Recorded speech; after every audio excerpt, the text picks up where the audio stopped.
Sometimes the hardest truths come disguised as our biggest fears.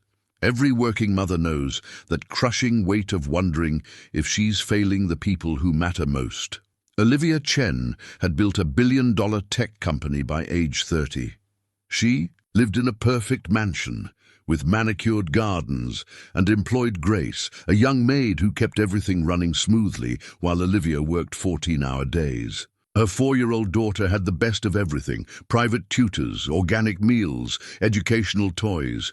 But on this particular summer evening, when Olivia came home early, she heard something that stopped her heart. Wild, joyful laughter echoing from her backyard. She rounded the corner to find her daughter soaking wet in a kiddie pool, shrieking with pure delight as Grace sprayed her with the garden hose. The scene looked chaotic, undignified, completely out of control, and her daughter had never looked happier. What happens when the person you hire to help raise your child starts doing a better job than you? Before we jump back in, tell us where you're tuning in from, and if this story touches you, make sure you're subscribed, because tomorrow I've saved something extra special for you.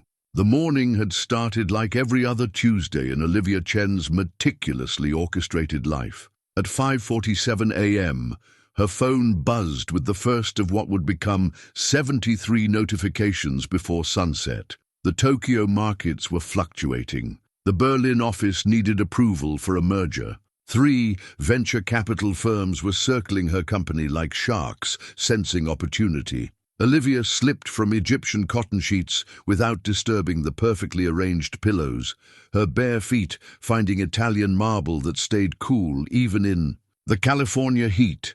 Through floor-to-ceiling windows, Palo Alto stretched below her like a kingdom she'd conquered one algorithm at a time. Her reflection in the glass showed a woman who'd traded sleep for success, dark circles artfully concealed, with makeup that cost more than most people's rent. Shoulders that carried the weight of 8,000 employees' livelihoods.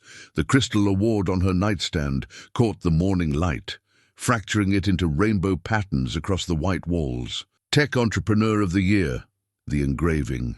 Red, though the weight of it felt heavier each time she looked at it. 3 years running, she'd won this recognition. 3 years of missing bedtime stories, school plays, and the simple moments that other mothers took for granted. In the kitchen, Grace Morales was already moving with the quiet efficiency that had made her indispensable. At 25, she possessed something Olivia had never mastered: the ability to anticipate needs before they were voiced. Coffee brewing, Emma's breakfast waiting, lunch packed in the insulated bag shaped like a ladybug that Emma had chosen herself during a rare Saturday shopping trip. "Good morning, Mrs. Chen," Grace said, her accent carrying traces of childhood spent switching between Spanish at home and English everywhere else.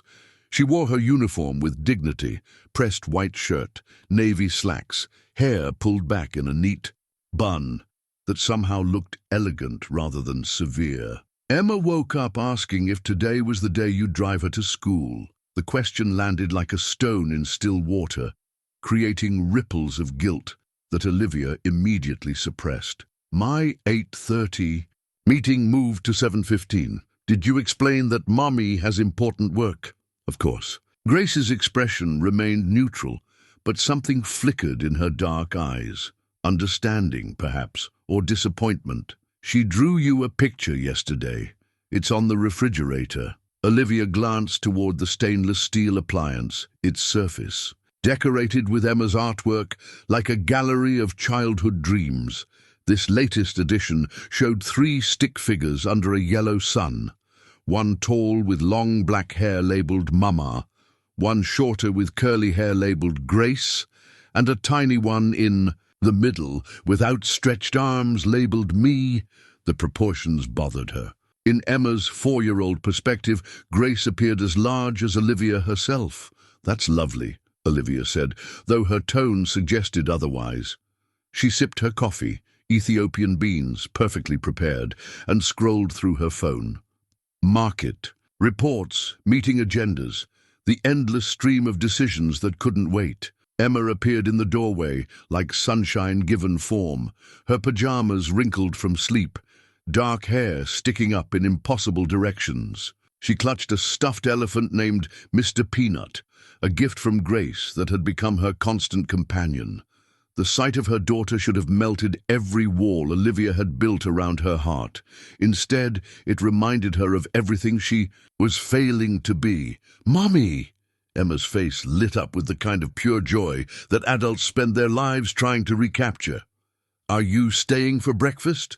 Grace made pancakes with faces. The pancakes did indeed have faces. Blueberry eyes, strawberry mouths, whipped cream hair. Grace stood behind Emma, hands resting gently on the child's shoulders, and Olivia felt something twist in her chest. They looked like a family. The thought appeared uninvited and unwelcome, carrying with it a sting she refused to examine. "Mommy has an early meeting, sweetheart," Olivia said, crouching to Emma's level. The child's face fell, a disappointment so profound it seemed to age her beyond her 4 years. "But maybe this weekend." "You said that last weekend," Emma interrupted, her voice small. "And the weekend before." The words hung in the air like an indictment. Grace's expression remained carefully neutral, but Olivia felt judged nonetheless. Here was a woman 5 years her junior who seemed to understand her daughter better than she did, who knew that Emma preferred circular pancakes to square ones, that she was afraid of the vacuum cleaner but fascinated by washing machines, that she hummed the same 3 notes when she was thinking hard about something. "This weekend will be different," Olivia promised, though they both knew it wouldn't be. The Berlin merger needed her attention. The quarterly reports demanded review. Success, she'd learned, was a jealous master that consumed everything in its path. Emma nodded with the resigned acceptance of a child who'd learned not to hope too hard. She climbed onto Grace's lap at the breakfast table, and Olivia watched as Grace automatically adjusted her position, smoothing Emma's hair with unconscious tenderness. The gesture was so natural, so effortlessly maternal, that it made Olivia's chest ache. "I'll see you tonight, baby," Olivia said, kissing the top of Emma's head. The child smelled like strawberry shampoo and childhood dreams. "Be good for Grace." "I'm always good for Grace," Emma said, wrapping her arms around Grace's neck. "She doesn't yell when I spill things."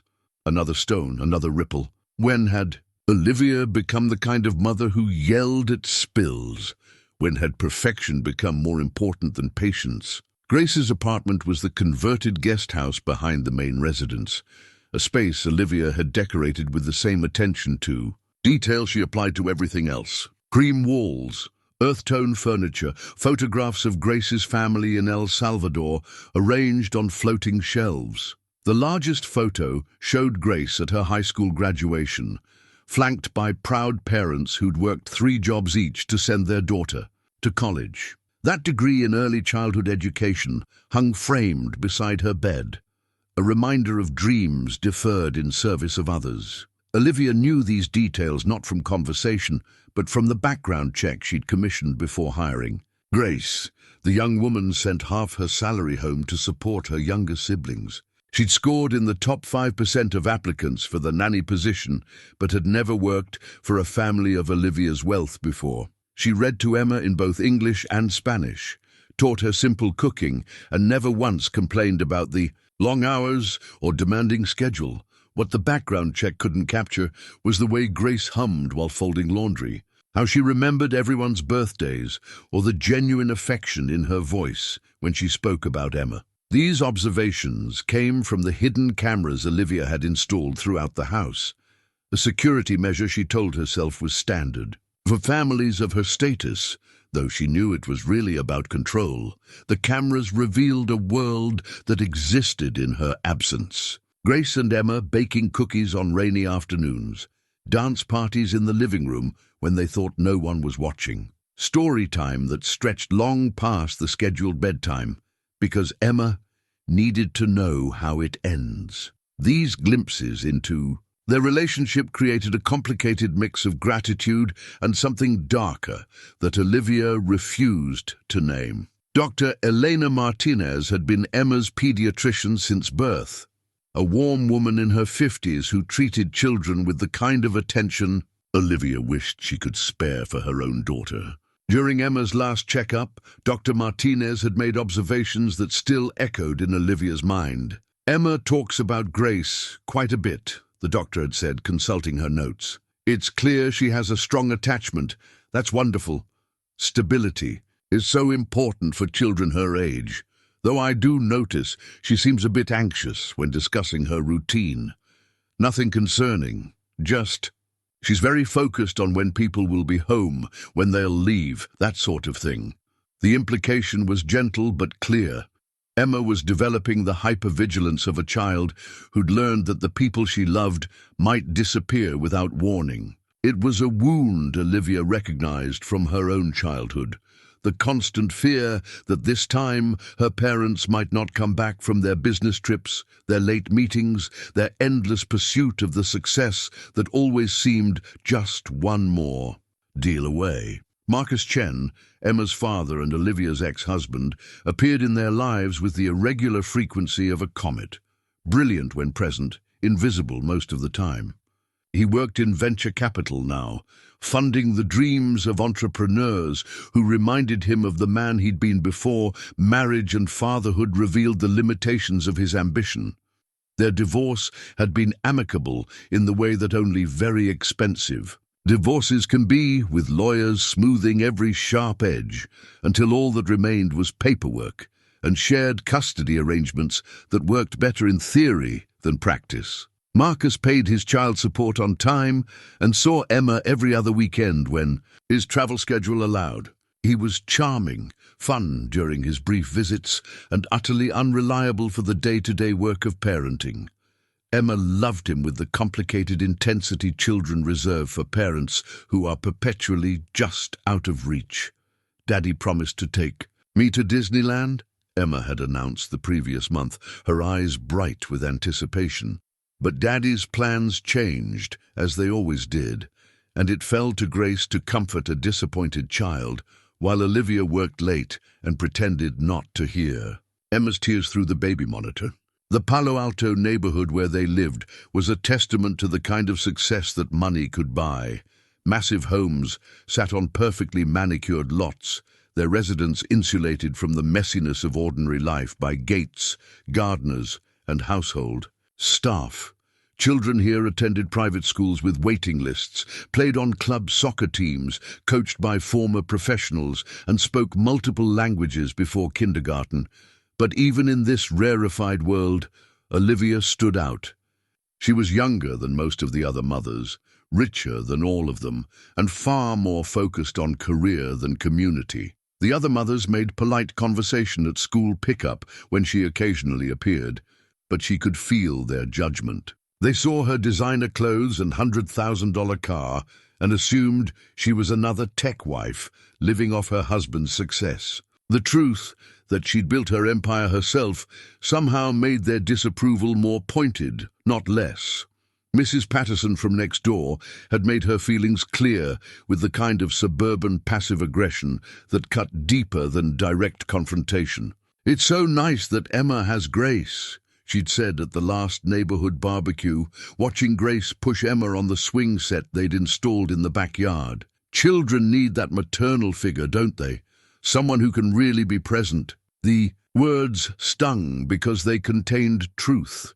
Grace was present in ways Olivia struggled to be. She knew Emma's favorite songs, her fears, her jokes that made no sense to adults but delighted other 4-year-olds. She remembered which stuffed animals were essential for bedtime and which could be left behind during outings. These details seemed small, but Olivia was beginning to understand that parenting was built on the accumulation of small moments she kept missing. The morning routine continued with clockwork precision.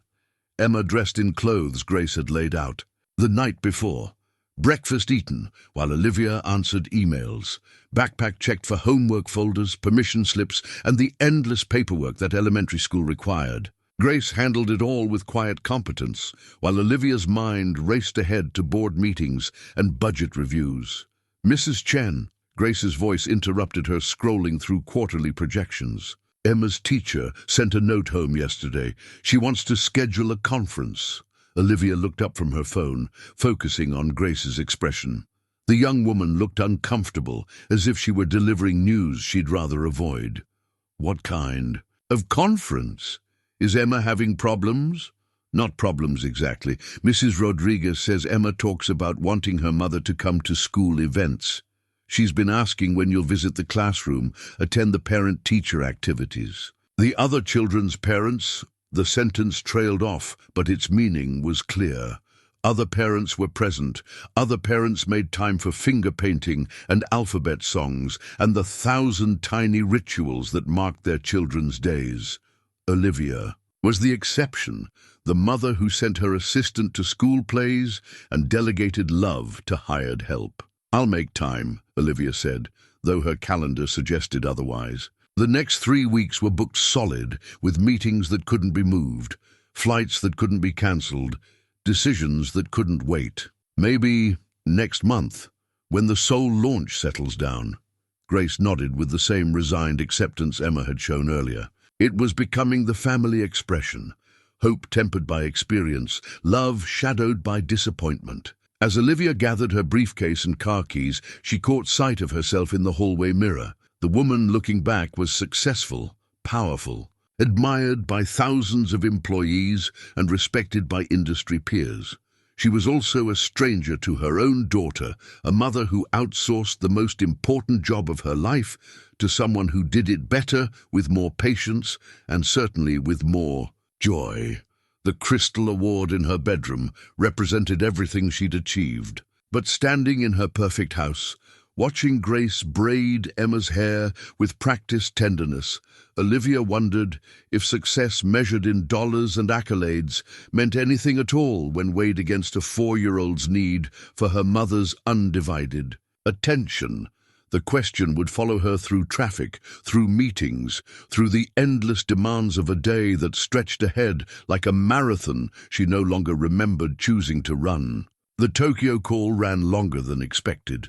What should have been a 30-minute discussion about market positioning stretched into 2 hours of heated debate with investors who couldn't seem to grasp the difference between patience and paralysis. By the time Olivia finally left her downtown office, the sun was already settling behind the Santa Cruz Mountains, painting the sky in shades of orange and pink that reminded her of Emma's latest artwork. Traffic moved at the sluggish pace that defined Silicon Valley rush hour, giving her too much time to think. Her phone buzzed with the usual evening symphony, emails marked urgent, texts from her assistant, notifications from apps she'd forgotten she'd installed. But underneath the digital noise, something else nagged at her consciousness. A missed call from Grace at 4:17 p.m., followed by a text. "All fine. Emma having fun, home by 6. The message should have reassured her. Instead, it created an itch of unease she couldn't scratch. Grace never called during work hours unless something was wrong. Emma's last attempt to contact her during a meeting had resulted in a lecture about appropriate boundaries and respect for Mommy's work time. The memory made her chest tight, Emma's face crumpling as she realized she'd done something wrong by simply wanting to share excitement about a butterfly she'd found in the garden. The Bluetooth system announced an incoming call from Marcus. Against her better judgment, she answered. "Olivia, just wanted to confirm I can't take Emma this weekend. The Singapore deal is heating up and my flight leaves Thursday." Of course he couldn't. Emma had been counting on their planned trip to the aquarium for weeks, had even drawn pictures of the dolphins they'd see together. Now it would fall to Grace to comfort a disappointed child while Olivia worked through another weekend, chasing deals that always seemed more urgent than the small person who called her mommy. "She'll be crushed," Olivia said, taking the exit toward home. I know, but this is big, Livy, bigger than the Chen Holdings acquisition. If we land this client—" "There's always another client," she interrupted, though the words felt hypocritical coming from someone who'd missed 3 of Emma's dance recitals this year. Says the woman who's building the next Amazon. He wasn't wrong. They were both guilty of the same sin, believing that success was always one more deal away, that their children would understand when they were older, that love could be expressed through providing rather than presence. The difference was that Olivia had to live with the consequences daily, while Marcus experienced fatherhood in carefully controlled weekend doses. She ended the call as she turned onto Magnolia Drive, her street lined with the kind of mature trees that took decades to grow and cost fortunes to maintain. The Chen house sat at the end of the cul-de-sac, its modern architecture standing out among the more traditional colonials and craftsman styles their neighbors preferred. Olivia had designed it to make a statement: success, achievement, arrival, in the rarefied world of tech royalty. But as she pulled into the circular driveway, the statement being made was different from what she'd intended. Through the wrought-iron side gate, she could see her backyard, and what she saw made her freeze with the engine still running. Emma was shrieking with laughter, not the polite giggles she offered during their scheduled playtimes, but wild, uninhibited joy that seemed to bubble up from some deep well of happiness. She was soaking wet, standing in a plastic kiddie pool that definitely hadn't been there that morning, wearing nothing but a swimsuit and the kind of grin that photographers spent fortunes trying to capture. And Grace, responsible, professional, Grace, who always maintained appropriate boundaries, was spraying her with the garden hose like Emma was a flower that needed watering. Water arced through the air, catching the evening light, while Emma danced and splashed and made the kind of mess that Olivia's perfectly ordered world never allowed. The neighbors were watching. Mrs. Patterson stood at her kitchen window, phone pressed to her ear, no doubt sharing the spectacle with whoever would listen.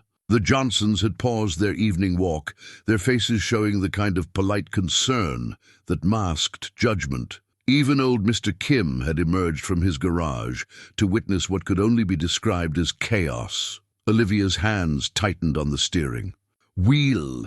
This wasn't how things were done in their neighborhood. Children here played on expensive wooden playsets, attended supervised activities at country clubs, learned to swim in heated pools with certified instructors. They didn't run wild in backyards like unsupervised puppies, and they certainly didn't get hosed down by the hired help where everyone could see. She killed the engine and walked through the gate, her heels clicking against the stone pathway with the sharp precision of an approaching storm. Neither Emma nor Grace noticed her immediately. They were too caught up in their game, too lost in a moment of pure connection that excluded everything else, including her. What exactly is going on here? Her voice cut through the laughter like a blade. Emma spun around, water dripping from her hair, her face bright with excitement that began to fade as she registered her mother's expression. "Mommy, look! Grace made me a swimming pool and we're playing mermaids, and I'm the princess of the water kingdom, and that's enough." Olivia's tone was sharper than she'd intended, but the sight of her neighbors' watching faces made her feel exposed, judged, found wanting. "Grace, turn off that hose immediately." Grace complied, her movements careful and deliberate. She was younger than Olivia by 5 years, but in that moment she carried herself with a dignity that made Olivia feel small and petty. "Mrs. Chen, I can explain." "I think you should." Olivia crossed her arms, aware that she was creating a scene but unable to stop herself. "I come home to find my daughter being—" She struggled for words that wouldn't sound as ugly as she felt. "This is not how we do things in this family. How we do things." Grace's voice remained calm, but something flickered in her dark eyes. Emma was hot. She was lonely. She asked if we could play in the sprinklers like the other kids do. "Other kids don't live here. Emma does. And she has a schedule, responsibilities, routines that don't include—" Olivia gestured at the puddles. The scattered toys, the evidence of spontaneous joy. This. Emma's face crumpled.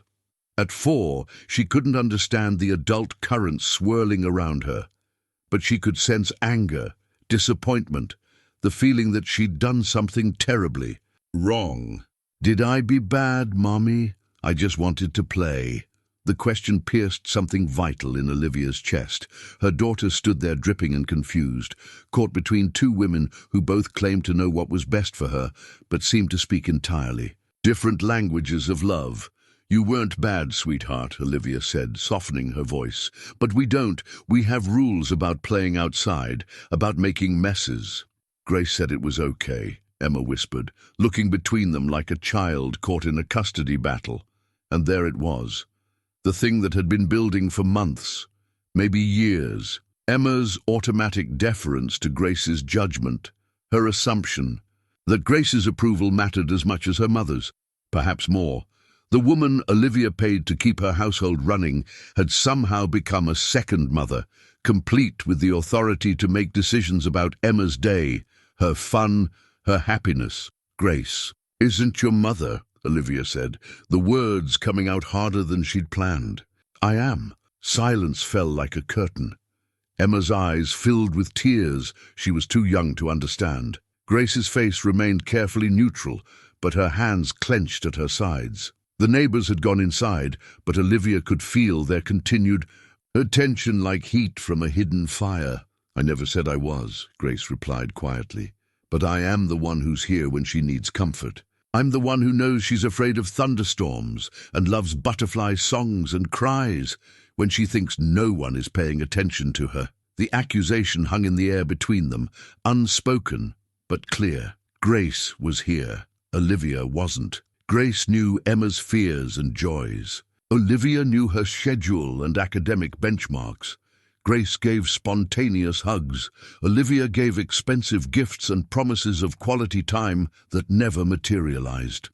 "My job is to provide for this family," Olivia said, hating how defensive she sounded. "Your job is to follow the guidelines I've established for Emma's care.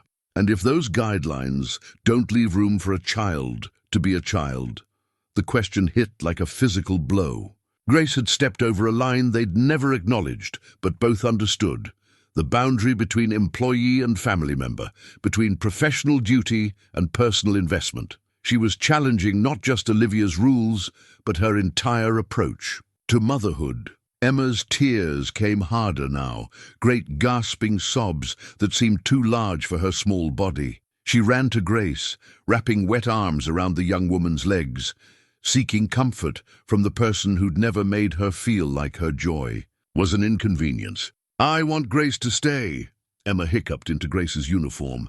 "Please don't make Grace go away." The words revealed the depth of Emma's insecurity and the extent to which she'd begun to see Grace as irreplaceable, not just a nanny or housekeeper, but a pillar of stability in a world where her mother's presence was conditional on meeting impossible standards of behavior. Olivia looked at her daughter clinging to another woman, at the evidence of happiness scattered around the backyard, at the neighbors' dark windows that felt like watching eyes. She was successful, powerful, respected in boardrooms across 3 continents, but she couldn't compete with a 25-year-old woman who understood that sometimes love meant getting wet, getting messy, getting joyfully, completely out of control. "Clean up this mess," she said finally, her voice hollow. "Both of you. Emma, you're taking a proper bath, and then we're going to have a talk about appropriate behavior." She turned and walked toward the house, leaving behind the sound of Emma's continued tears and the weight of Grace's disappointed gaze. Inside, the crystal award caught the last light of day, fracturing it into rainbow patterns that looked for the first time like broken promises. The rules arrived printed on cream-colored stationery, typed with the same precision Olivia applied to board resolutions and merger agreements. Grace found them on the kitchen counter the next morning, weighted down by the crystal paperweight that usually held Olivia's most important contracts. "Household Guidelines for Childcare," the header read, followed by 12 numbered points that transformed spontaneity into structure, joy into procedure. No outdoor water activities without prior approval, no deviation from established meal schedules, no physical affection beyond what is professionally appropriate. Educational activities must align with approved curriculum standards. Grace read through the list twice, her coffee growing cold as she processed each carefully worded restriction. The message was clear. The previous evening's water play had crossed a line that would now be reinforced with legal precision. Emma appeared in the kitchen as Grace folded the paper, her pajamas wrinkled from a restless night of dreams, interrupted by tears. Her eyes were puffy from crying, and she moved with the careful quietness of a child who'd learned to gauge adult moods before making her presence known. "Is Mommy mad at me?" Emma asked, climbing onto her usual stool at the breakfast bar. She'd asked the same question 3 times the night before, despite Grace's reassurances that sometimes grown-ups had complicated feelings that had nothing to do with little girls. "Your mommy loves you very much," Grace said, the same response she'd given each time. It wasn't untrue, but it felt incomplete. Love existed in many forms, some warm and enveloping, others distant and conditional. Emma was too young to understand the distinction, but old enough to feel it.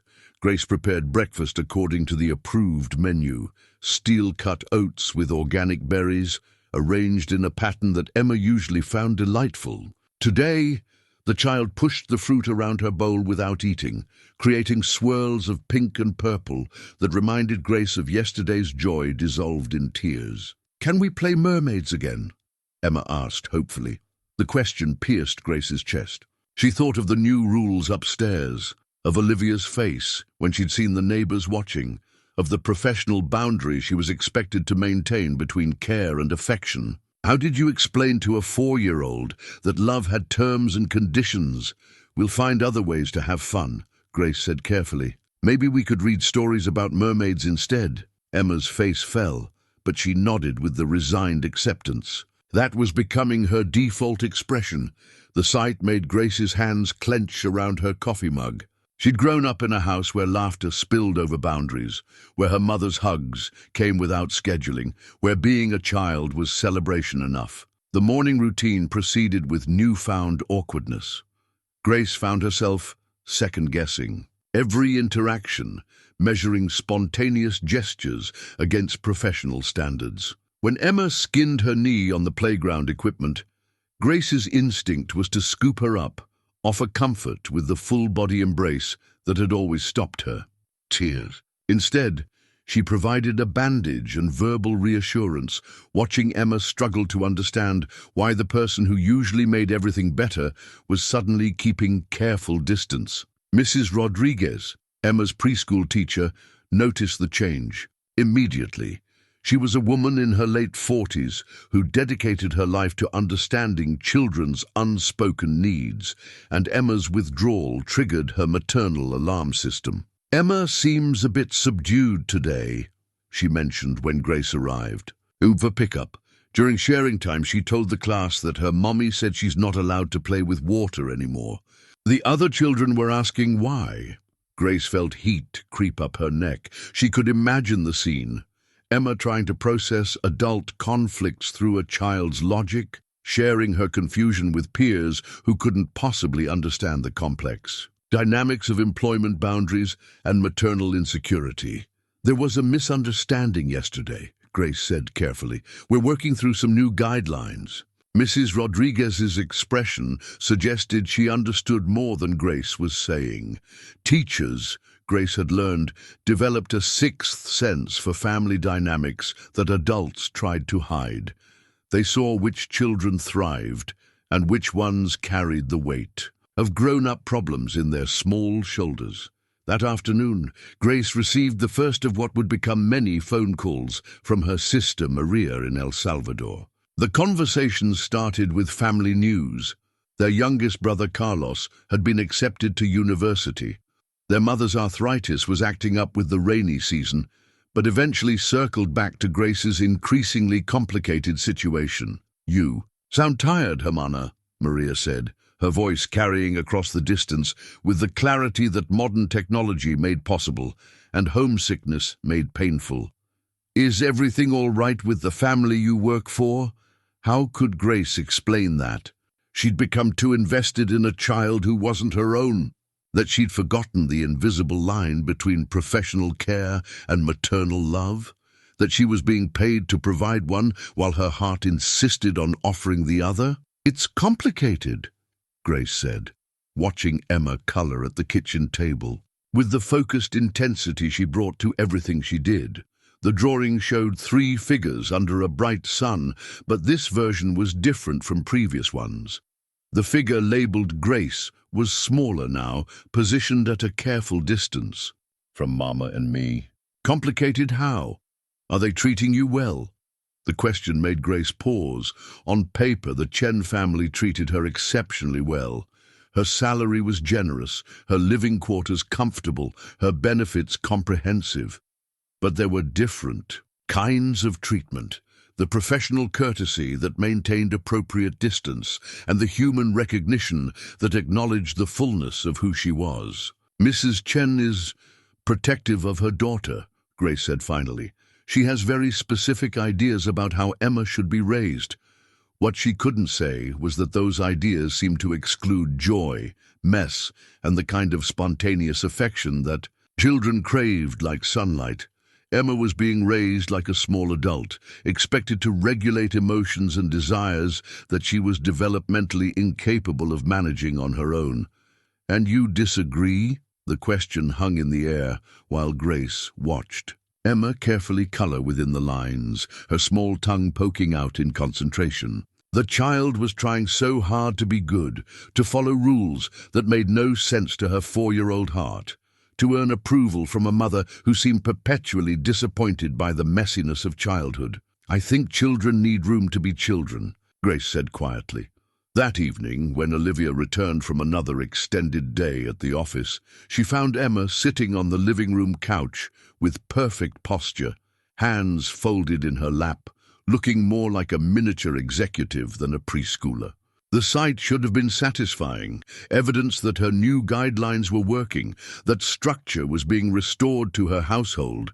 Instead, it made something cold settle in her stomach. "How was your day, Emma?" Olivia asked, settling beside her daughter with the careful distance that had become their new normal. "I was very good," Emma said in a small voice. "I followed all the rules. I didn't ask for water games. I didn't hug Grace too much. I colored inside the lines." The litany of compliance should have been reassuring. Instead, it sounded like a confession from a child who'd learned that her natural impulses were somehow wrong. When had Olivia's daughter become afraid of joy? "That's wonderful, sweetheart," Olivia said, though the words felt hollow. She pulled out her tablet, scanning through the day's emails, while Emma sat quietly beside her, the silence stretching between them like an ocean neither knew how to cross. Later, after Emma was asleep and Grace had retired to her quarters, Olivia stood in her home office surrounded by the evidence of her success. Awards lined the walls, contracts filled filing cabinets, and photographs showed her shaking hands with world leaders and tech visionaries. But through the baby monitor on her desk, she could hear Emma talking to her stuffed animals, voice small and worried. "Mr. Peanut, why doesn't Mommy like it when I'm happy? Why does Grace look sad now?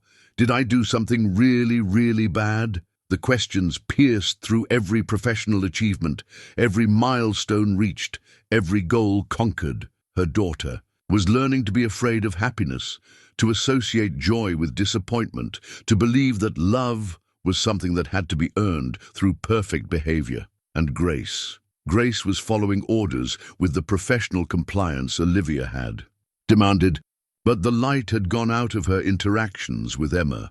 She was providing excellent childcare while her heart was being asked to remain professionally uninvolved. The Crystal Award on Olivia's desk caught the lamplight, throwing fractured rainbows across reports that suddenly seemed less important than the quiet desperation in her daughter's nighttime confessions. The discovery came 3 weeks later, hidden in Emma's backpack like contraband.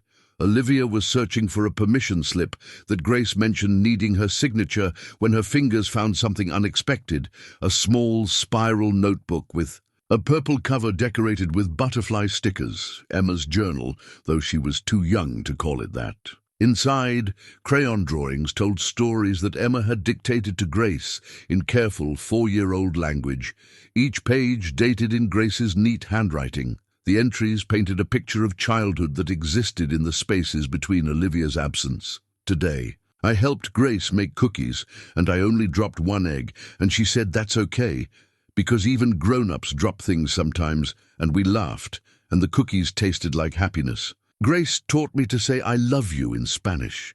Te amo. I want to tell Mommy, but she's always on her phone, and I don't know if she wants Spanish words right now. I dreamed Mommy stayed home and we played in the garden, and she didn't look at her computer, and she smiled the way Grace smiles when I show her butterflies. Each entry was a window into the relationship that flourished when Olivia wasn't watching, the connection that made her absence bearable for Emma and meaningful for Grace. The journal revealed a parallel world of Spanish lessons and cooking adventures, of scraped knees kissed better, and bedtime stories that stretched beyond scheduled limits. Grace had been documenting Emma's childhood with the devotion of someone who understood that these moments were precious and fleeting, someone who knew their value in ways that Olivia was only beginning to comprehend. But it was the photograph, tucked between the pages, that stopped Olivia's heart completely.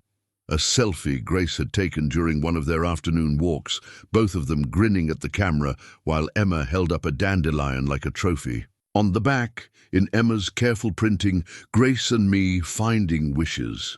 The image captured something Olivia had never managed in any of her professional photos with Emma: pure, uncomplicated joy. No posing, no careful composition, just two people who delighted in each other's company, sharing a moment that belonged entirely to them.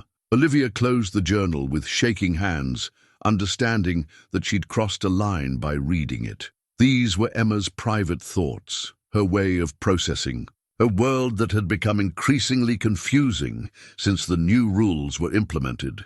But the contents revealed truths that Olivia wasn't sure she was ready to face. That evening, she found Grace in the kitchen preparing dinner according to the approved meal plan. Grilled salmon, steamed vegetables, brown rice portioned precisely, according to nutritional guidelines that took all joy out of eating. The spontaneous cookie-baking sessions had ended, replaced by scheduled snacks that met dietary requirements, but ignored the simple pleasure of food shared with love. "Grace, we need to talk," Olivia said, setting the journal on the counter between them. Grace's face paled as she recognized the notebook. "Mrs. Chen, I can explain. You've been documenting Emma's life," Olivia interrupted, "teaching her Spanish, taking pictures, creating memories that I know nothing about." "I never meant to overstep," Grace said quietly. "Emma asked me to write down her stories because she said she didn't want to forget the happy times. I should have asked permission first." The words hung in the air like an indictment. Emma was afraid of forgetting happiness, as if joy were a finite resource that might disappear if not carefully preserved. When had her daughter's world become so fragile that she needed to hoard moments of contentment like a refugee saving crumbs? "She calls you Mama Grace," Olivia said, her voice barely above a whisper. "I've never encouraged that," Grace replied, though her defensive tone suggested the distinction mattered less than Olivia wanted to believe. "I've told her you're her mother, that I'm her caregiver, but you haven't corrected her when she uses that name." Grace's silence was answer enough. In Emma's 4-year-old world, Mama was simply the word for someone who provided comfort, who noticed when you were sad, who celebrated your small victories with genuine enthusiasm. Biology mattered less than presence, DNA less than devotion. "The Spanish lessons," Olivia continued, flipping through the journal's pages. "The cooking, She paused at a drawing that showed stick figures dancing in what Emma had labeled as Grace's country music. "You're teaching her about your culture." "Language is a gift," Grace said, straightening her shoulders. "My grandmother always said that every language you speak adds another soul to your body. You thought you'd give her something." "I couldn't." The accusation hung between them, sharp and cutting. Grace's expression shifted from defensive to something harder, more resolute. "I thought I'd give her something she needed," Grace said quietly. "Connection, joy." The feeling that someone notices when she learns new words or draws a particularly good butterfly. I notice those things. When? Between meetings. During the 5 minutes before bedtime when you're still answering emails. When was the last time you sat with Emma without your phone, Mrs. Chen? When did you last ask her about her dreams, her fears, her favorite games? The questions struck like physical blows. Olivia tried to remember the last time she'd given Emma her complete attention, undivided by the demands of running a billion-dollar company. The memories blurred together, rushed breakfasts, distracted dinners, bedtime routines interrupted by urgent calls that always seemed more important than whatever Emma was trying to share. I provide for her, Olivia said, though the words sounded hollow even to her own ears. I work to give her advantages that most children never have. And what good are advantages if she grows up feeling unloved? The words hit like a slap. Grace immediately looked horrified at her own boldness, but the damage was done. They'd both said what had been building for months, that Emma's material advantages couldn't compensate for emotional neglect, that all the private schools and enrichment activities in the world couldn't replace a mother's presence. She doesn't feel unloved, Olivia said, though Emma's journal entries suggested otherwise. She asked me last week if there was something wrong with her that makes you stay away so much, Grace said softly. She wanted to know if she could be better, quieter, more grown up, so you'd want to spend time with her. The words pierced something vital in Olivia's chest.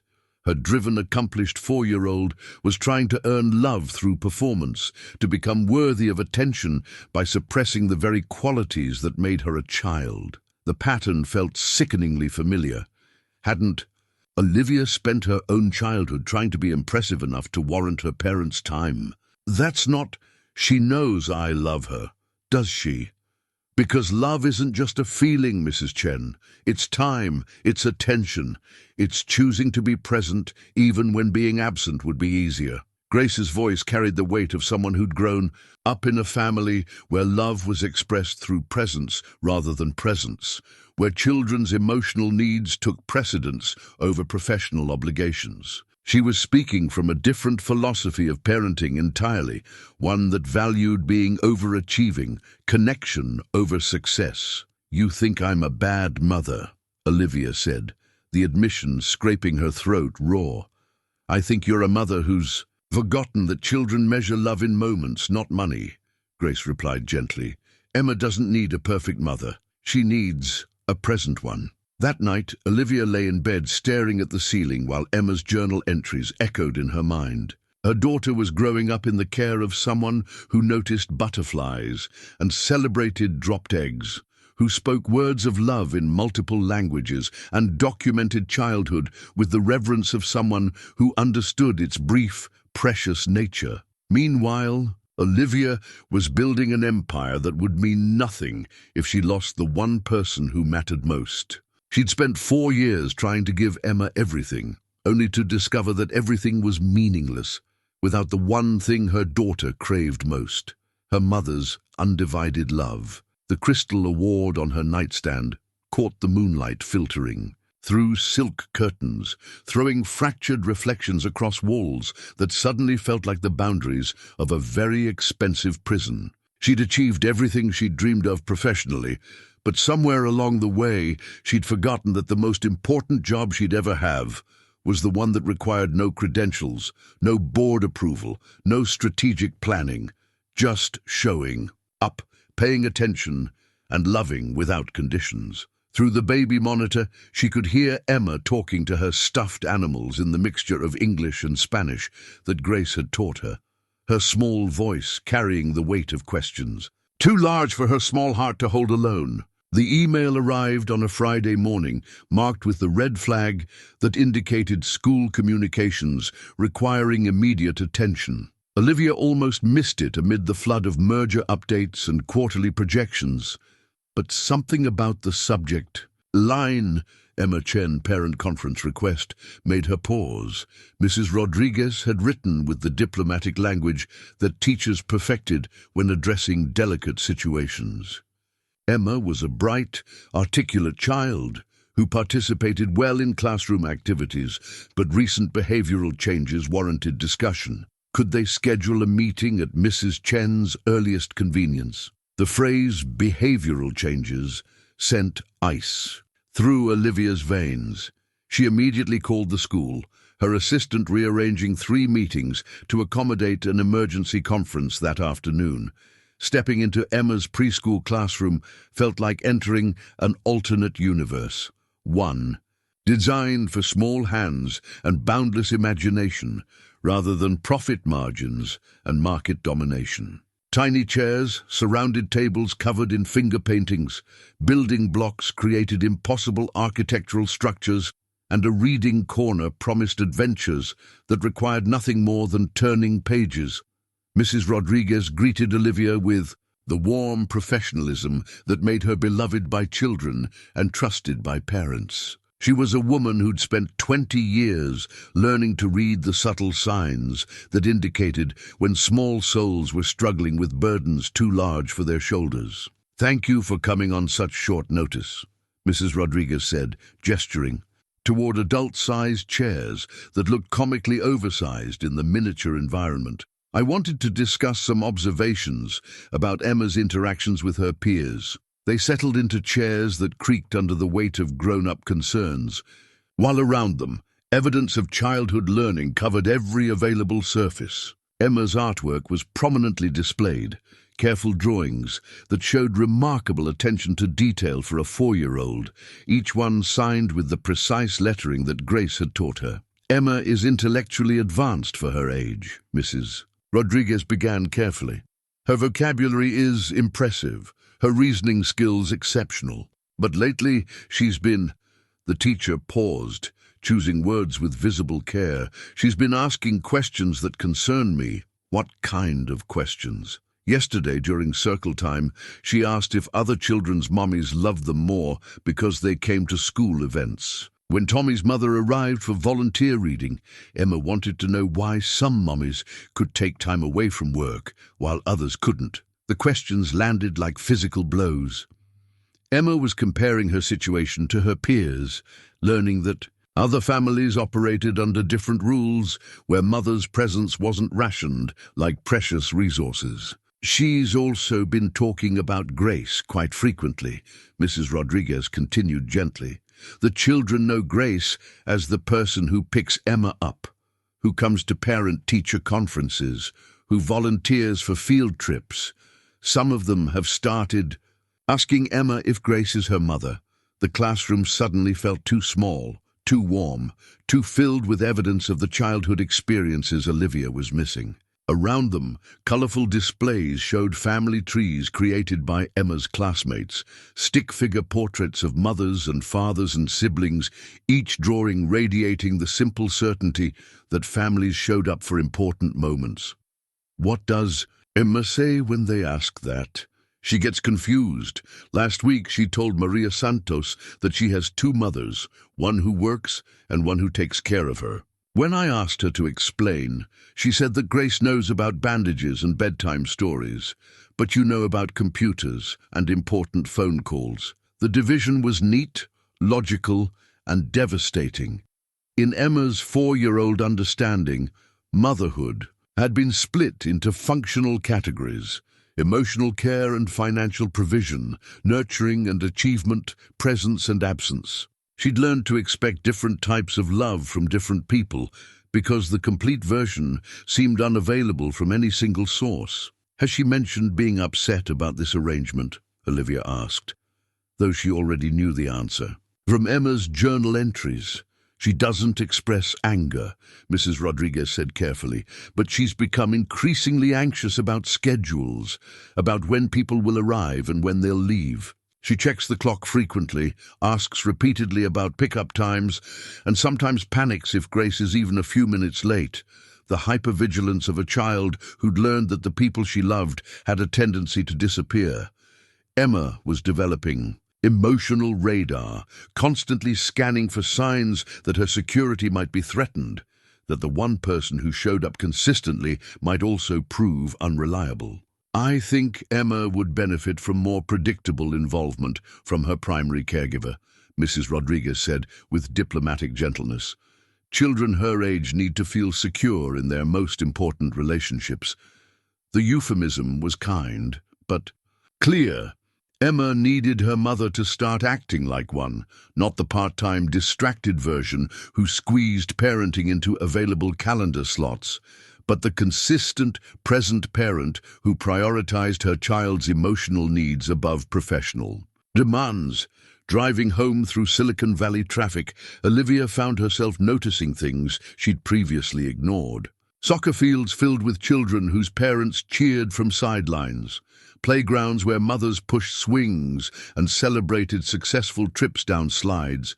Coffee shops where tired-looking women managed strollers while typing on laptops, trying to balance professional aspirations with maternal responsibilities. Had she ever pushed Emma on a swing? Had she ever sat in a park without her phone, without the urgent pull of emails that always seemed more pressing than childhood milestones? When was the last time she'd celebrated Emma's small victories with the enthusiasm they deserved? At home, she found Grace and Emma in the kitchen, working together on what appeared to be a science experiment involving baking soda, vinegar, and food coloring. Emma's face was bright with concentration, her small hands carefully measuring ingredients, while Grace provided gentle guidance and enthusiastic encouragement. "Look, Mommy," Emma called out when she noticed Olivia in the doorway. "Grace is teaching me about chemical reactions. Watch what happens when I add the vinegar." The mixture erupted in colorful fizz, creating a small volcano of pink foam that made Emma shriek with delight. Her joy was infectious, pure, completely uninhibited, the kind of happiness that couldn't be scheduled or optimized, only allowed to occur naturally. "That's wonderful, sweetheart," Olivia said. Though her attention was caught by the easy intimacy between Grace and Emma, the way they moved around each other with practiced familiarity, the obvious affection that characterized every interaction. "Grace says science is like cooking, but with more surprises," Emma continued, already preparing another mixture. "Can you watch me make a green volcano?" The invitation was simple, genuine, offered with the automatic assumption that her mother would want to share in her discovery. But Olivia's phone was already buzzing with urgent messages from Tokyo, Berlin, and 3 different time zones that demanded immediate attention.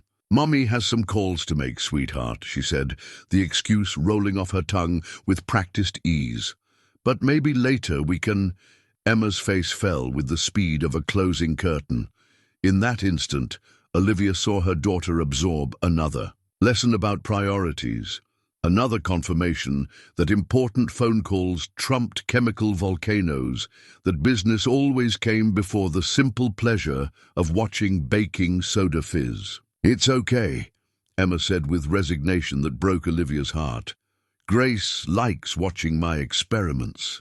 And there it was, the quiet acceptance that had become Emma's default response to disappointment. She'd learned not to expect her mother's attention, to find fulfillment in the relationship that was available rather than longing for the one that remained perpetually just out of reach. That evening, after Emma was asleep and Grace had retired to her quarters, Olivia found herself standing in her home office, surrounded by the evidence of professional success, while her daughter's words echoed in her mind. "Grace likes watching my experiments." The simple statement contained a universe of meaning. Grace didn't just tolerate Emma's curiosity, she celebrated it.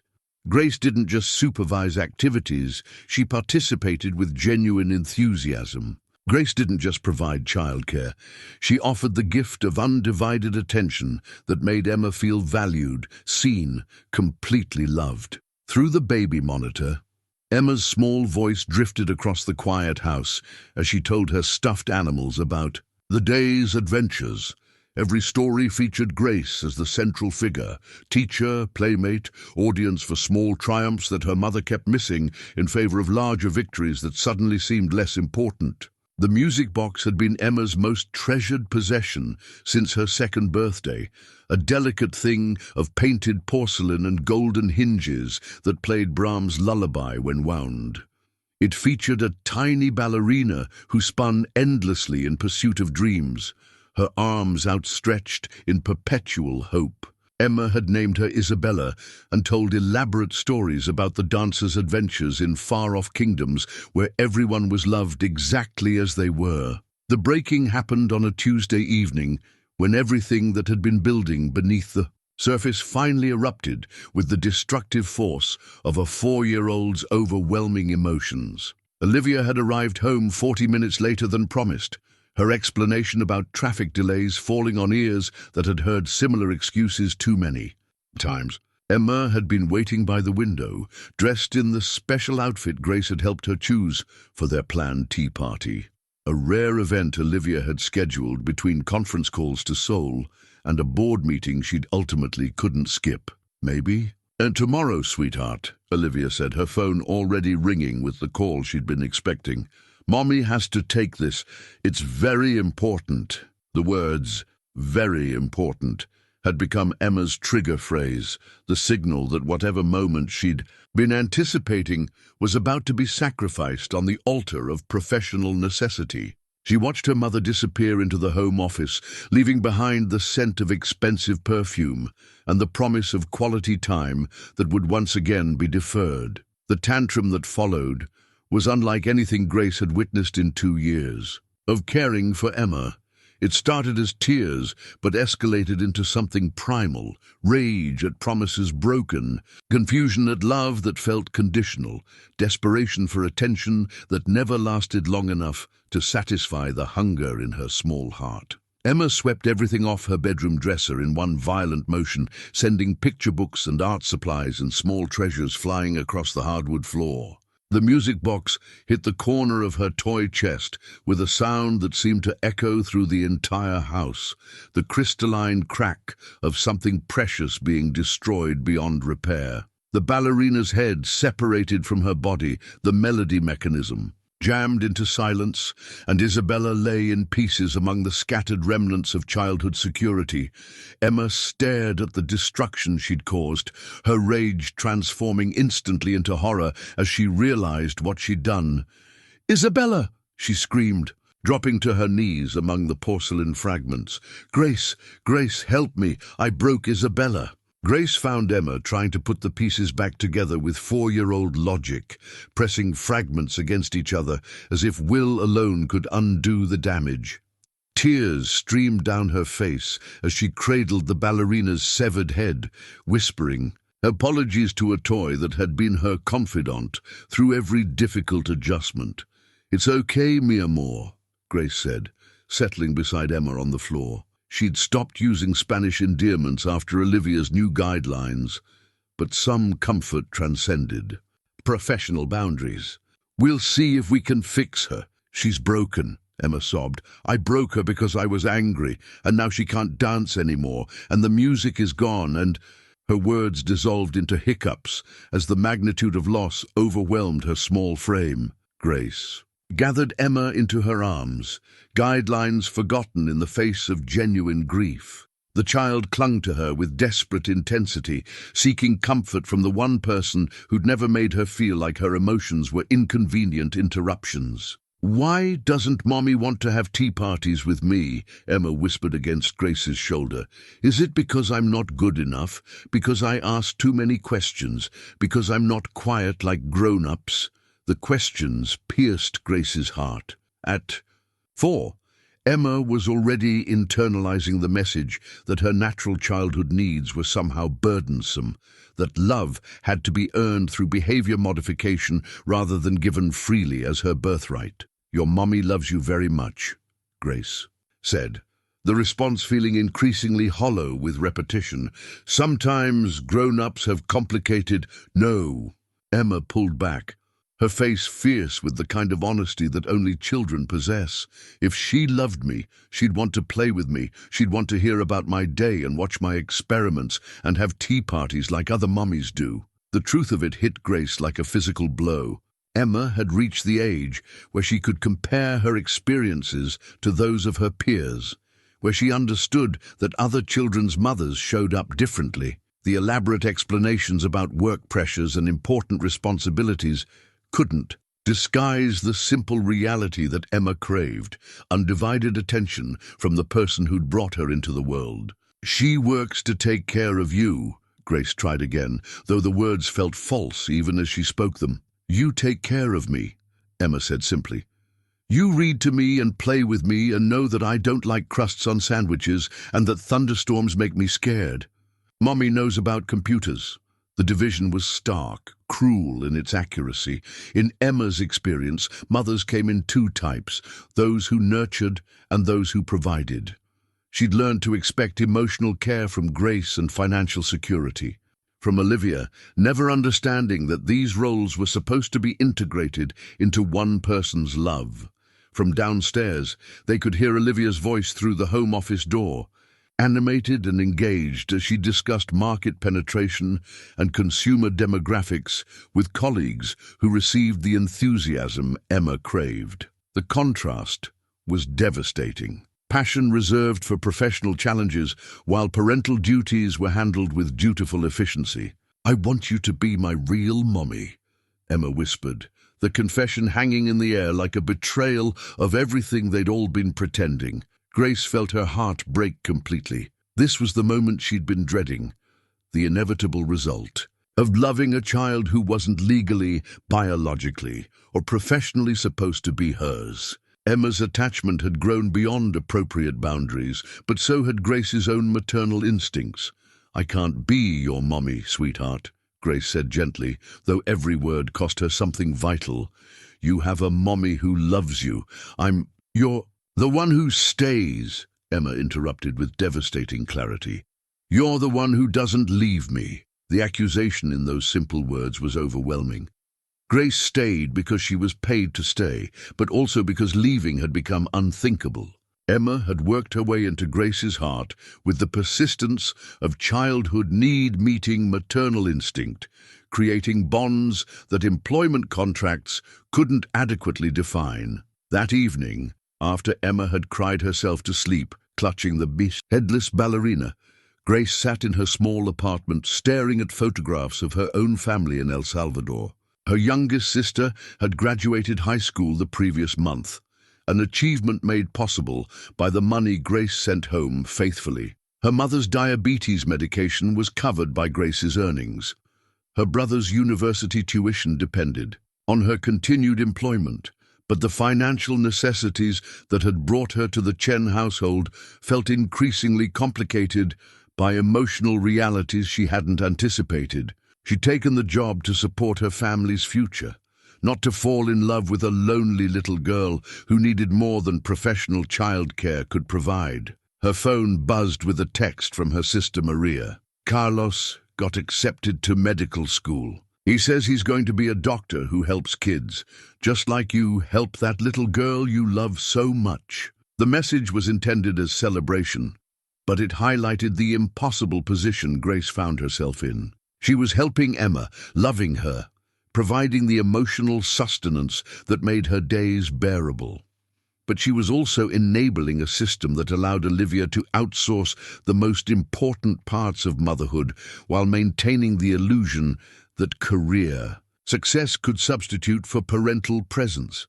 Later that night, through the baby monitor she kept in her apartment for emergencies, Grace heard Emma talking to her broken ballerina in the darkness. "It's okay, Isabella," Emma whispered. "Even if you can't dance anymore, I still love you. Even if you're broken, you're still beautiful. Grace says broken things can sometimes be more special because they need extra love." The words carried wisdom that seemed impossible from someone so young, but children who grew up navigating adult disappointments learned to find meaning in loss, to create comfort from whatever remained whole in their small worlds. Grace lay awake long into the night, knowing that something fundamental had shifted in their carefully balanced household. Emma's tantrum had shattered more than just a music box.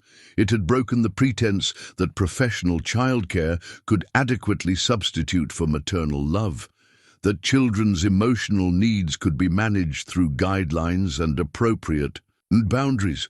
The broken ballerina sat on Emma's nightstand, like a monument to everything that couldn't be fixed with money, rules, or good intentions. only with the kind of presence that transformed houses into homes and caregivers into family. The letter arrived on official county letterhead, the kind of formal communication that made assistants handle it with extra care. Margaret Chen, Olivia's executive assistant, had seen enough legal documents to recognize the gravity of what she was delivering when she knocked on Olivia's corner office door that Thursday morning. "This came by certified mail," Margaret said, her usually unflappable demeanor showing cracks of concern. "It's marked urgent and requires your immediate attention. This header read, Department of Children and Family Services, in stark black letters that seemed to grow larger as Olivia focused on them. Her hands shook slightly as she broke the seal, revealing a document that would fundamentally alter everything she thought she understood about her life, her family, and her rights as a mother. Petition for Investigation of Child Welfare was the formal title, but the contents were devastatingly simple. An anonymous report had been filed expressing concerns about Emma Chen's emotional well-being and primary attachment relationships. The state was requesting interviews with all household members, documentation of parenting arrangements, and a formal assessment of whether current living conditions met standards for healthy child development. Olivia read the letter 3 times, each pass revealing new layers of bureaucratic language that translated into a single, terrifying reality. Someone had reported her to Child Protective Services, and now the government was questioning her fitness as a mother. The phone call to her attorney came immediately, followed by a cancelled day of meetings and a racing drive home to Palo Alto that felt like fleeing toward disaster rather than seeking safety. Questions multiplied during the 40-minute commute through traffic that had never seemed more frustratingly slow. Who had made the report? What specific concerns had triggered an official investigation? How had her private family dynamics become the subject of governmental scrutiny? But underneath these tactical questions lay deeper fears that Olivia didn't want to examine. What if the state concluded that Emma was better off with someone else? What if professional success meant nothing when weighed against maternal presence? What if love that was delegated wasn't considered love at all? Grace was in the kitchen when Olivia burst through the front door, her face pale and her usual composure completely shattered. Emma was at the breakfast table working on letter formation with the focused concentration she brought to all academic tasks, her tongue poking out slightly as she traced careful A's and B's. "We need to talk," Olivia said, her voice tight with panic she was trying to control. "Now!" Grace looked up from where she'd been reviewing Emma's work, immediately reading the crisis in Olivia's expression. "Emma, sweetheart, why don't you go play in the living room for a few minutes while your mommy and I discuss grown-up things?" Emma nodded with the practiced compliance of a child, accustomed to being shuffled aside during adult conversations, gathering her crayons and workbook with careful precision. But at the doorway she paused. "Is everything okay, Mommy? You look like you do when the computer makes you angry." The question pierced through Olivia's professional armor, reminding her that children noticed everything: emotional states, relationship, dynamics, the subtle signs that indicated when their world might be shifting toward instability. "Everything's fine, baby," Olivia lied, the words feeling foreign on her tongue. "Go play with your dollhouse. I'll come see what you're building in just a few minutes." After Emma left, Olivia placed the official letter on the granite counter, between herself and Grace, watching as the young woman's face grew progressively paler while reading the state's concerns. "Someone reported us," Olivia said, her voice hollow. "Someone called Child Services and said Emma's—" She struggled with the bureaucratic language that reduced her daughter to a case number.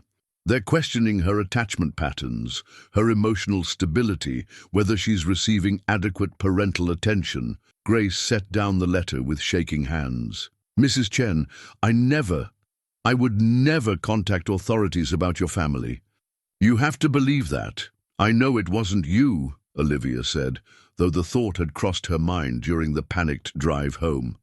"But someone's been watching us. Someone thinks Emma's welfare is at risk. The implications hung between them like poison in the air. Every neighbor who'd witnessed their backyard confrontations, every teacher who'd noticed Emma's anxiety about schedule changes, every casual observer who'd seen Grace functioning as Emma's primary caregiver, while Olivia remained conspicuously absent from school events and playground interactions. "What happens now?" Grace asked quietly. "They're sending an investigator next Tuesday, Dr. Sarah Winters from the County Family Services Department. She'll interview all of us separately, assess the home environment and—" Olivia's voice broke. "She'll determine whether Emma's current living situation meets standards for healthy development." The words tasted like ash. Standards for healthy development. As if love could be measured by bureaucratic metrics.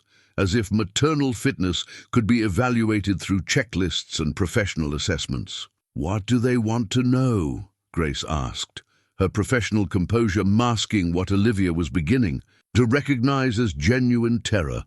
Everything, daily routines, discipline methods, emotional support systems, attachment relationships. Olivia paused, the next words scraping her throat raw. "They specifically want to understand Emma's primary caregiver relationships and whether her emotional needs are being met by appropriate figures." The euphemism was clear enough. The state was questioning whether Emma had become too attached to hired help, whether the blurring of professional and maternal roles had created an unhealthy dynamic that prioritized convenience over psychological well-being. "There's more," Olivia continued, her voice dropping to a whisper.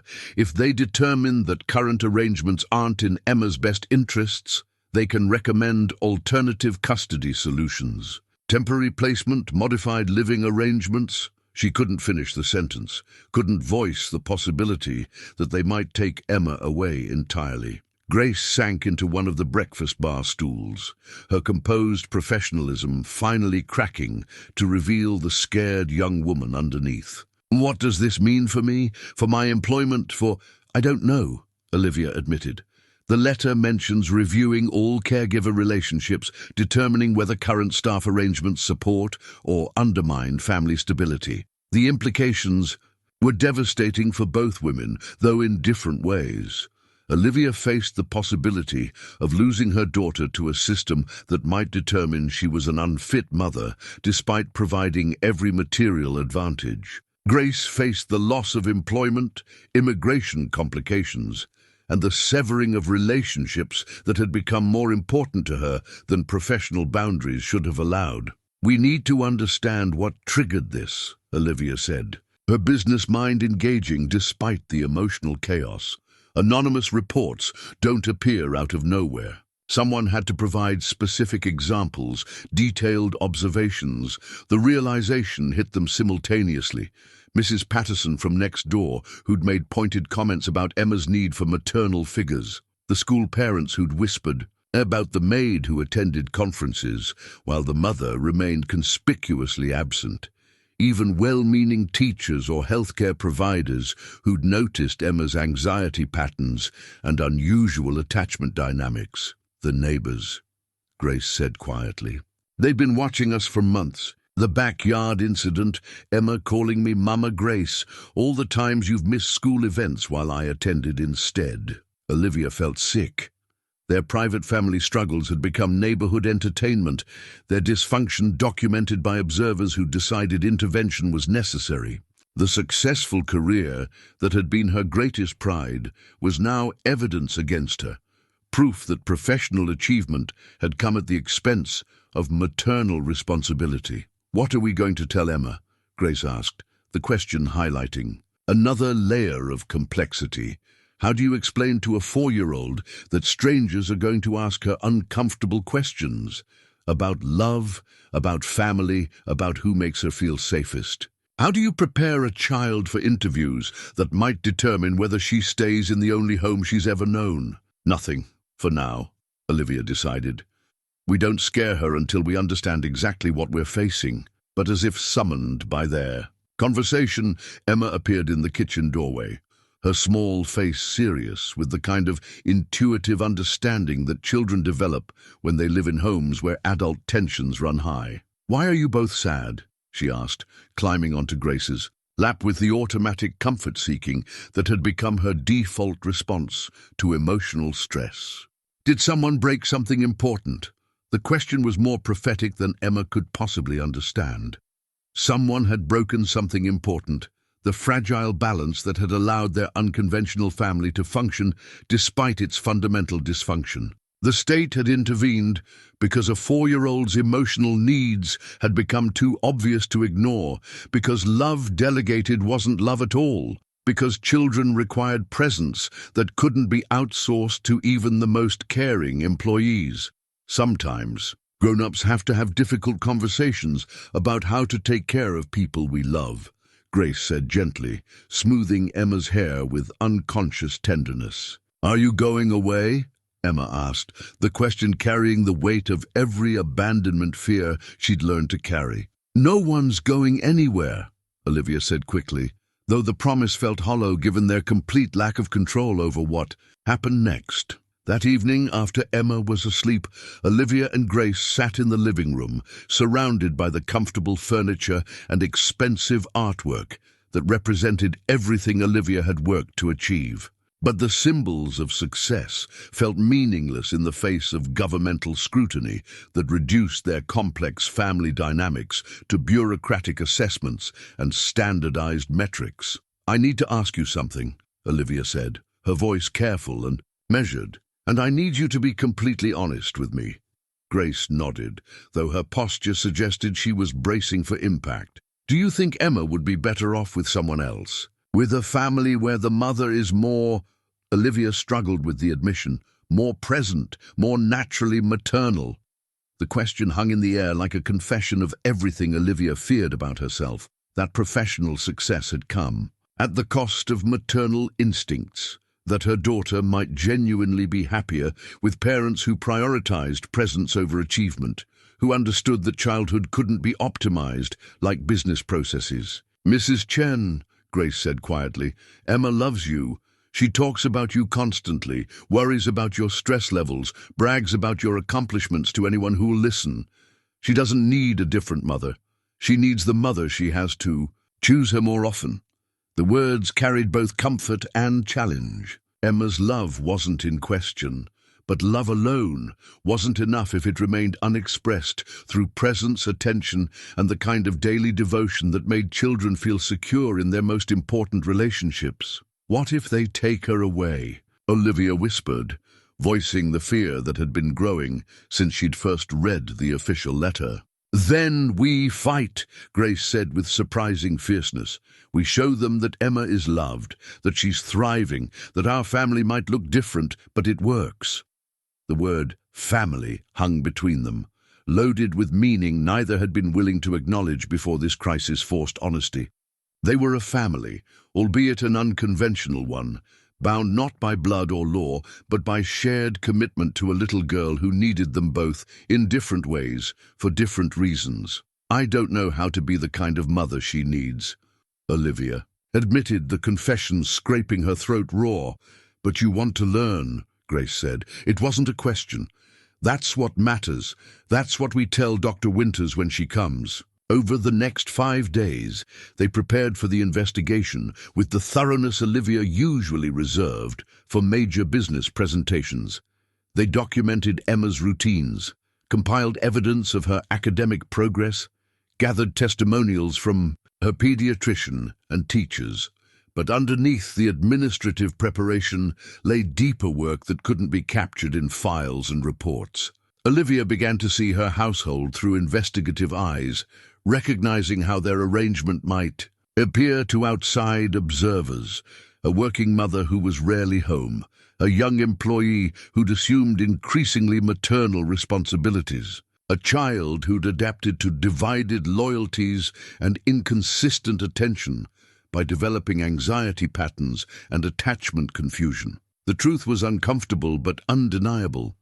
Emma's emotional needs had been met primarily by someone who was paid to provide care, rather than inspired by unconditional love. The system had worked in terms of logistics and professional obligations, but it had failed to provide the security that children required from their primary attachment figures. Dr. Sarah Winters arrived precisely on time Tuesday morning, carrying the kind of professional warmth that social workers developed for navigating family crises. She was a woman in her 50s who'd spent her career learning to see beyond surface presentations to the underlying dynamics that either supported or undermined children's well-being. "Thank you for accommodating this visit," she said, settling into the living room with the comfortable authority of someone accustomed to being welcomed into homes during their most vulnerable moments. "I want to assure you that our goal is supporting Emma's best interests, not disrupting family relationships unnecessarily." The words were meant to be reassuring, but they carried implicit warnings about what might happen if current arrangements were found inadequate. Olivia felt like she was being evaluated for the most important job of her life by someone who held the power to determine whether she'd keep it. The interview process was more thorough than anything Olivia had experienced. In her professional life, Dr. Winters asked about daily routines, discipline strategies, emotional support systems, and the specific ways Emma's needs were being met by different household members. Each question felt like a test, with stakes that extended far beyond quarterly earnings or market positioning. "Tell me about Emma's typical day," Dr. Winters requested, pen poised over her notepad. Olivia found herself describing a schedule that revealed how little she actually knew about her daughter's daily experience. Grace woke Emma up, prepared her breakfast, managed morning routines. Grace handled school pickup, supervised afternoon activities, managed dinner and bedtime procedures. Olivia appeared intermittently, brief morning interactions interrupted by phone calls, rushed bedtime stories squeezed between urgent emails.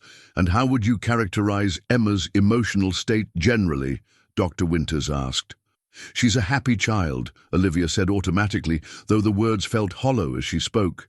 "Them. Bright, curious, well-adjusted. Ms. Morales, what's your perspective on Emma's emotional well-being?"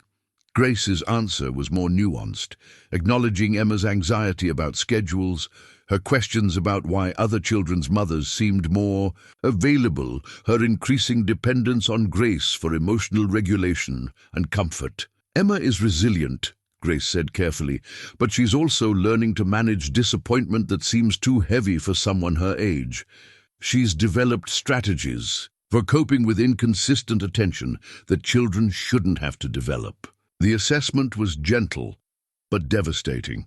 Emma had learned to protect herself emotionally from the unpredictability of her mother's availability, developing premature independence that looked like maturity, but was actually a defense mechanism. When Dr. Winters interviewed Emma privately, using age-appropriate questions and play therapy techniques, the child's responses revealed the depth of confusion that had been building beneath her compliant exterior. Emma drew pictures of her family that showed Grace as the largest figure, described daily routines that centered around Grace's presence, and expressed anxiety about making Mommy mad by needing too much attention. The investigation's preliminary findings, delivered in carefully neutral language, confirmed Olivia's worst fears.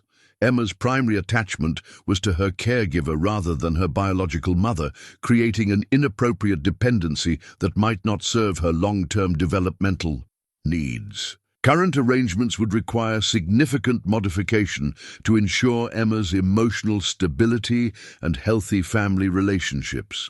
The report didn't recommend removing Emma from the home, but it mandated immediate changes that would fundamentally alter their family structure. Olivia would need to demonstrate increased availability and emotional engagement. Grace's role would require redefinition to support rather than replace maternal relationships. Family therapy was strongly recommended to address attachment issues and communication patterns.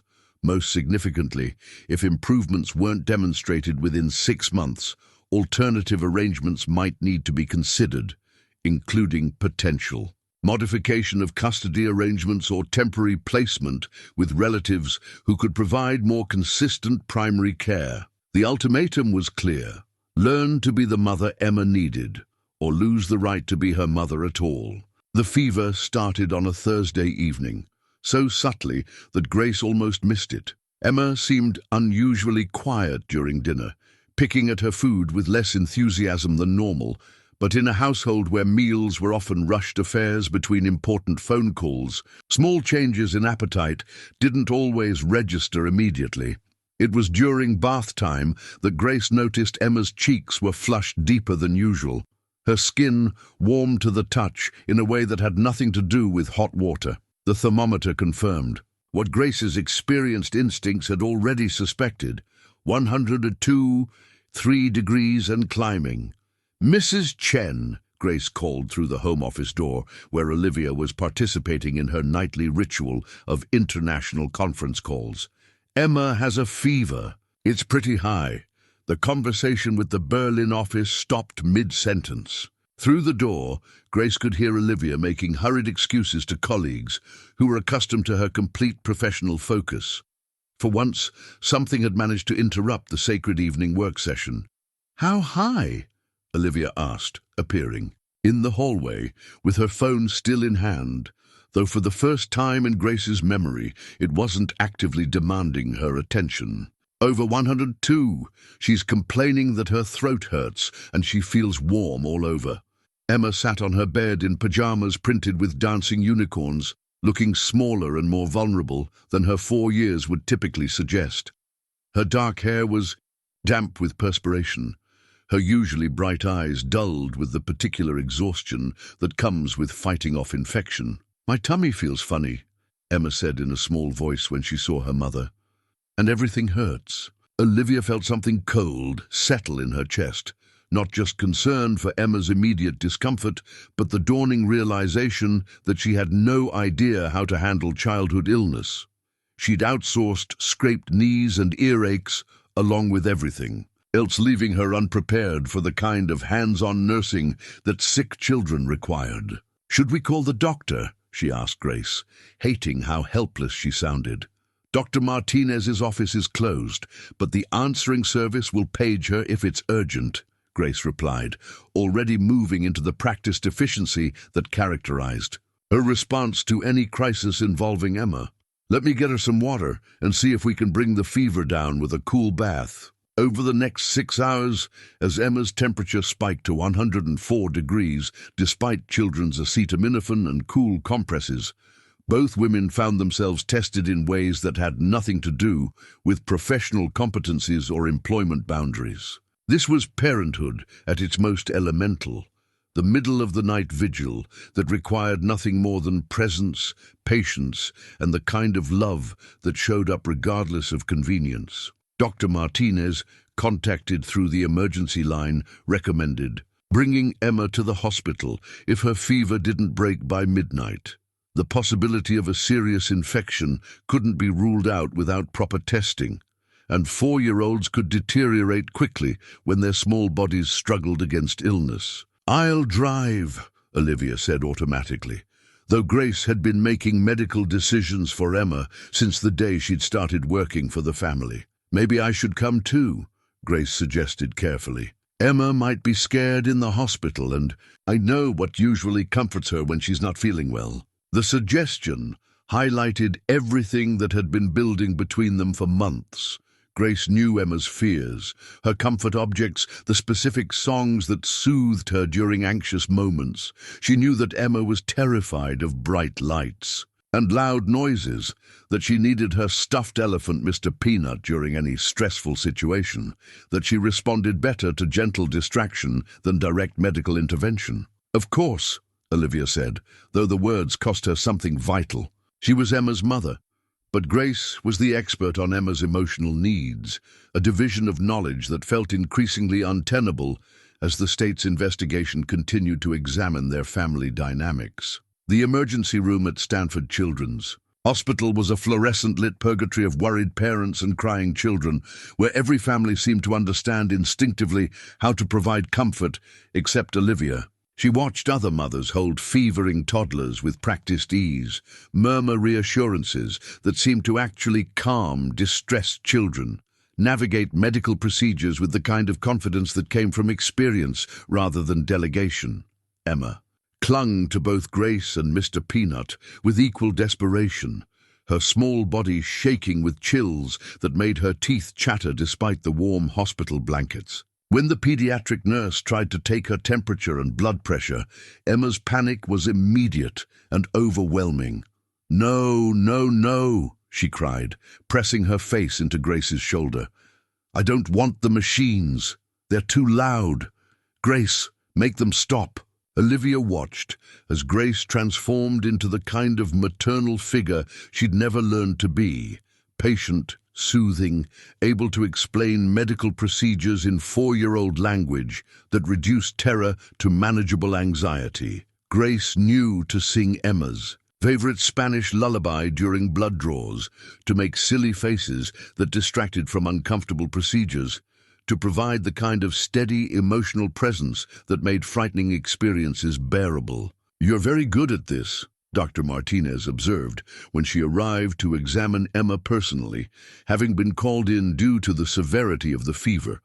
The compliment was directed at Grace, not Olivia, and the implications were clear to everyone. In the room, Grace had developed the maternal instincts and practical knowledge that Olivia had never cultivated, creating a dynamic where the paid caregiver functioned more effectively as a parent than the biological mother. "Strep throat," Dr. Martinez diagnosed after examining Emma's throat and reviewing blood work results. "Severe case, which explains the high fever. We'll start her on antibiotics, but she'll need careful monitoring for the next 24 hours. High fevers in young children can be tricky." The next day and night became a blur of temperature checks, medication schedules, and the kind of round-the-clock vigilance that parenthood sometimes demanded. Emma's fever spiked and broke in cycles that required constant attention. Cool baths when her temperature soared, warm blankets when chills set in, and the steady presence of adults who could provide comfort during the disorienting experience of serious illness. For the first time since Emma's birth, Olivia cancelled an entire day of meetings without rescheduling. She turned off her phone, ignored emails that would normally have demanded immediate attention, and discovered what it meant to make her daughter's needs the center of her universe rather than one item on an impossible schedule. Working together. Through the long night, she and Grace developed a rhythm that transcended their usual professional boundaries. Grace handled the practical aspects of nursing, medication administration, temperature monitoring, the physical care that came naturally to her. Olivia managed the emotional labor, reading stories with voices too hoarse to be entertaining, singing lullabies she half remembered from her own childhood, simply being present in a way that had nothing to do with productivity or achievement.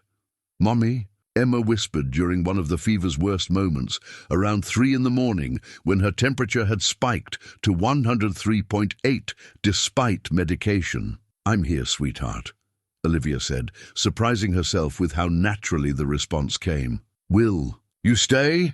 Even if your phone rings? Even if work needs you?"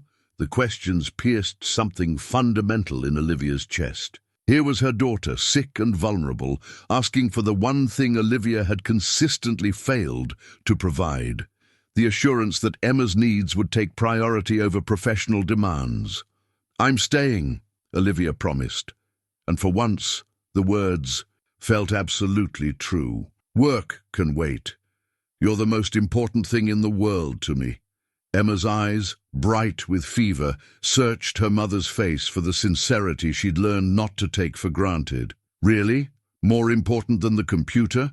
More important than the meetings?" "More important than anything," Olivia said, understanding that she was making a commitment that would require fundamental changes in how she organized her life, her priorities, her definition of success. Grace watched this exchange from the chair, where she'd been maintaining her own vigil, and something shifted in her expression, relief mixed with something more complicated.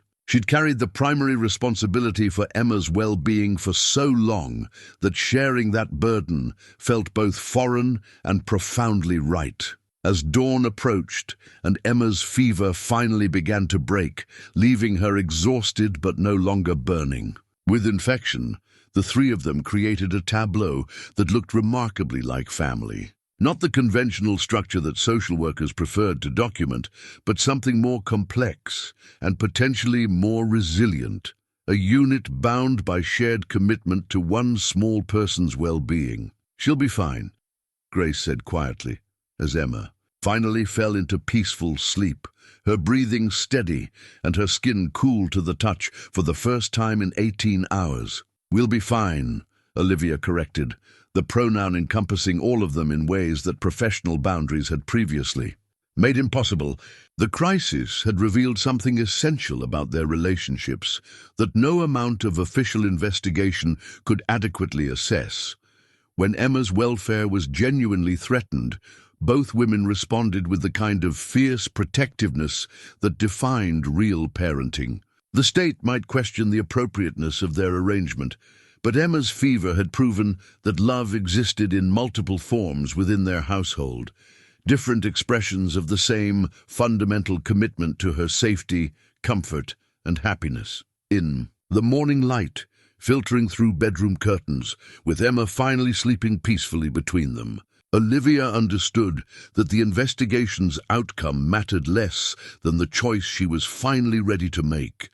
To become the kind of mother her daughter needed, not the kind that her career had allowed her to be. The fever had broken, but something more important had been healing throughout the long night, the fractures in their family that had made them vulnerable to outside intervention in the first place. Emma's illness had become the catalyst for Olivia's transformation, from a mother who provided to one who stayed, from someone who loved from a distance to someone who was learning to love with presence. The thermometer on the nightstand read normal temperature, but it had measured more than Emma's recovery. It had documented the night when everything changed, when love stopped being delegated and started being lived. The family court hearing was scheduled for 9 a.m. on a Tuesday morning that felt like the intersection of everything Olivia had built and everything she might lose. She sat at the plaintiff's table in a charcoal suit that had been tailored for boardroom victories, but today it felt like armor that couldn't protect against the most important judgment of her life. Dr. Winters occupied the witness stand with the professional composure of someone who testified in hundreds of similar cases. Her report spread before her like evidence in a trial where Olivia's fitness as a mother was the primary question. The courtroom was smaller than Olivia had expected, more intimate, designed for family matters rather than the corporate litigation she was accustomed to observing. Judge Patricia Hernandez presided with the kind of maternal authority that suggested decades of experience navigating family crises. She was a woman in her early 60s who'd built her career on understanding the complex dynamics that either supported or undermined children's welfare, someone who could see through legal maneuvering to the human truths that actually mattered. Dr. Winters, please summarize your findings regarding Emma Chen's current living situation and primary attachment relationships, Judge Hernandez requested. The social worker consulted her notes with practiced efficiency. Emma exhibits what we term divided attachment, strong emotional bonds with multiple caregivers that create confusion about primary relationships. While she clearly loves her biological mother, Mrs. Chen, her daily emotional regulation and comfort-seeking behaviors are predominantly directed toward Ms. Morales, the live-in caregiver. Each word felt like a stone thrown at the foundation of everything Olivia thought she understood about her family. Emma loved her, but Emma needed grace. Emma was proud of her mother's accomplishments, but Emma sought comfort from her employee. The distinction was legally significant and emotionally devastating. In your professional opinion, does this arrangement serve Emma's long-term developmental interests? The judge continued. Divided attachment can create anxiety and insecurity in children Emma's age, Dr. Winters explained. Children require consistent primary relationships to develop healthy emotional regulation. When caregiving responsibilities are split between biological parents and hired help, children often struggle to understand relationship hierarchies and appropriate boundaries. Olivia's attorney, Sarah Morrison, had prepared her for this testimony, but hearing Emma's needs reduced to clinical language felt like watching her daughter be transformed into a case study rather than recognized as a unique child with her own complex emotional landscape. Dr. Winters, did your investigation reveal any evidence of neglect or abuse? Sarah asked during cross-examination. No direct evidence of neglect or abuse, Dr. Winters acknowledged.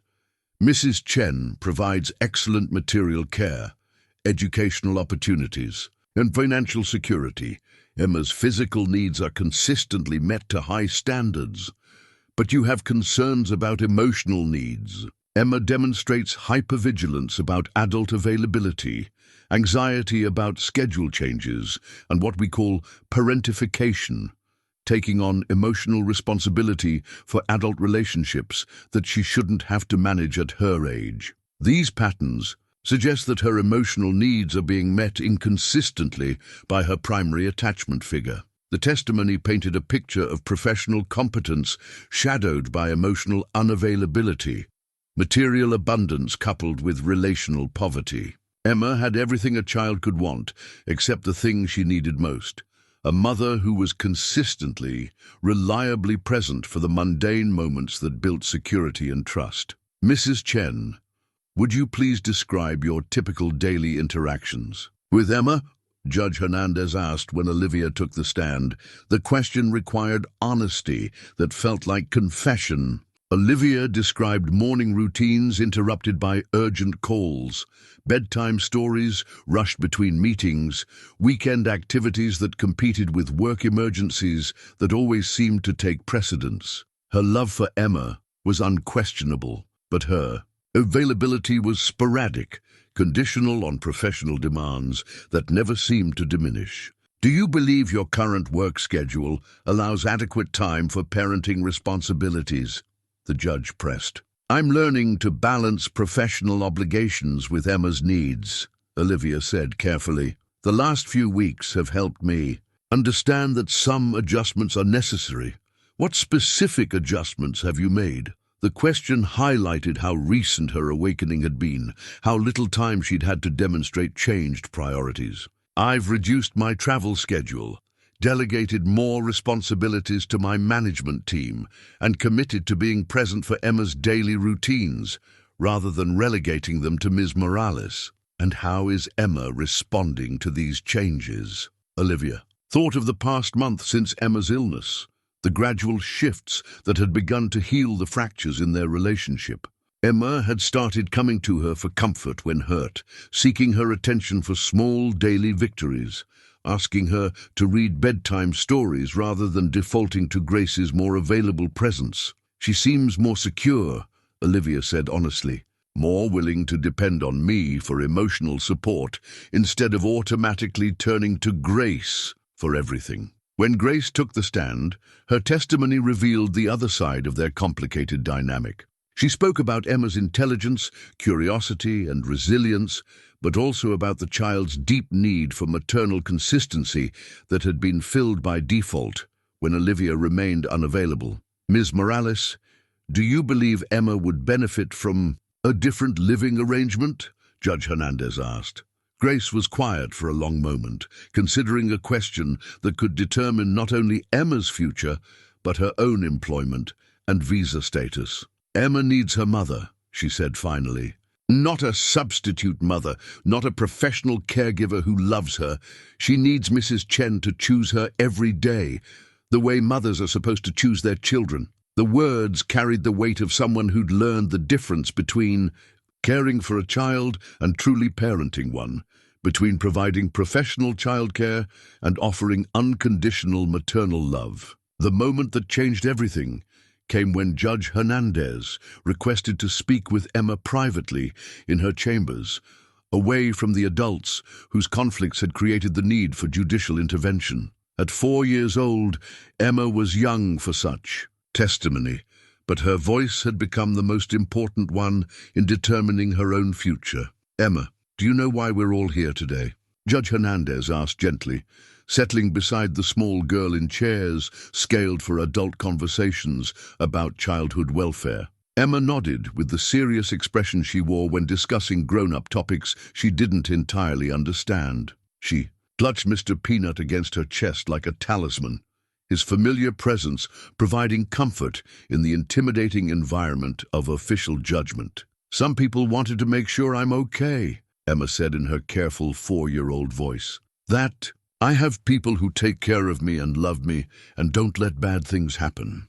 "And do you feel like you have people who take care of you?" "Grace takes care of me every day," Emma said without hesitation. "She makes my breakfast and knows that I don't like the crusts on sandwiches and sings to me when I'm scared of thunderstorms. And Mommy takes care of me too, but she's very busy with important work." The distinction was heartbreaking in its simplicity. Emma had learned to categorize love into different types: daily care that was reliable and immediate, maternal love that was genuine but conditional on availability. "Emma, if you could have anything in the whole world, what would you want most?"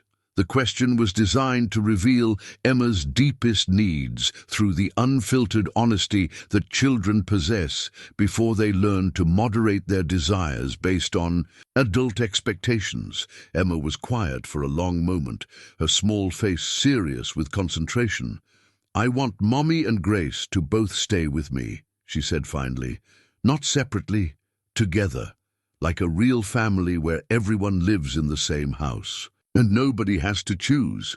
Judge Hernandez felt something shift in her chest. In her decades of family court experience, she'd heard children express preferences for one parent over another, beg to avoid certain living situations, or demonstrate clear attachment preferences. But Emma's request was different.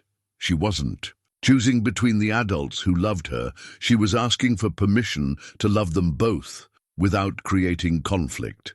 "Tell me about your family, Emma. Who's in your family?" "Mommy and Grace and me," Emma said immediately. "And Mr. Peanut, but he's a stuffed animal, so he doesn't count for legal things. Grace taught me that word, legal. It means rules that grown-ups have to follow even when they don't want to."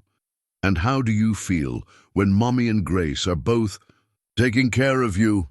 Emma's face lit up with the kind of joy that courtrooms rarely witnessed. "Safe," she said simply.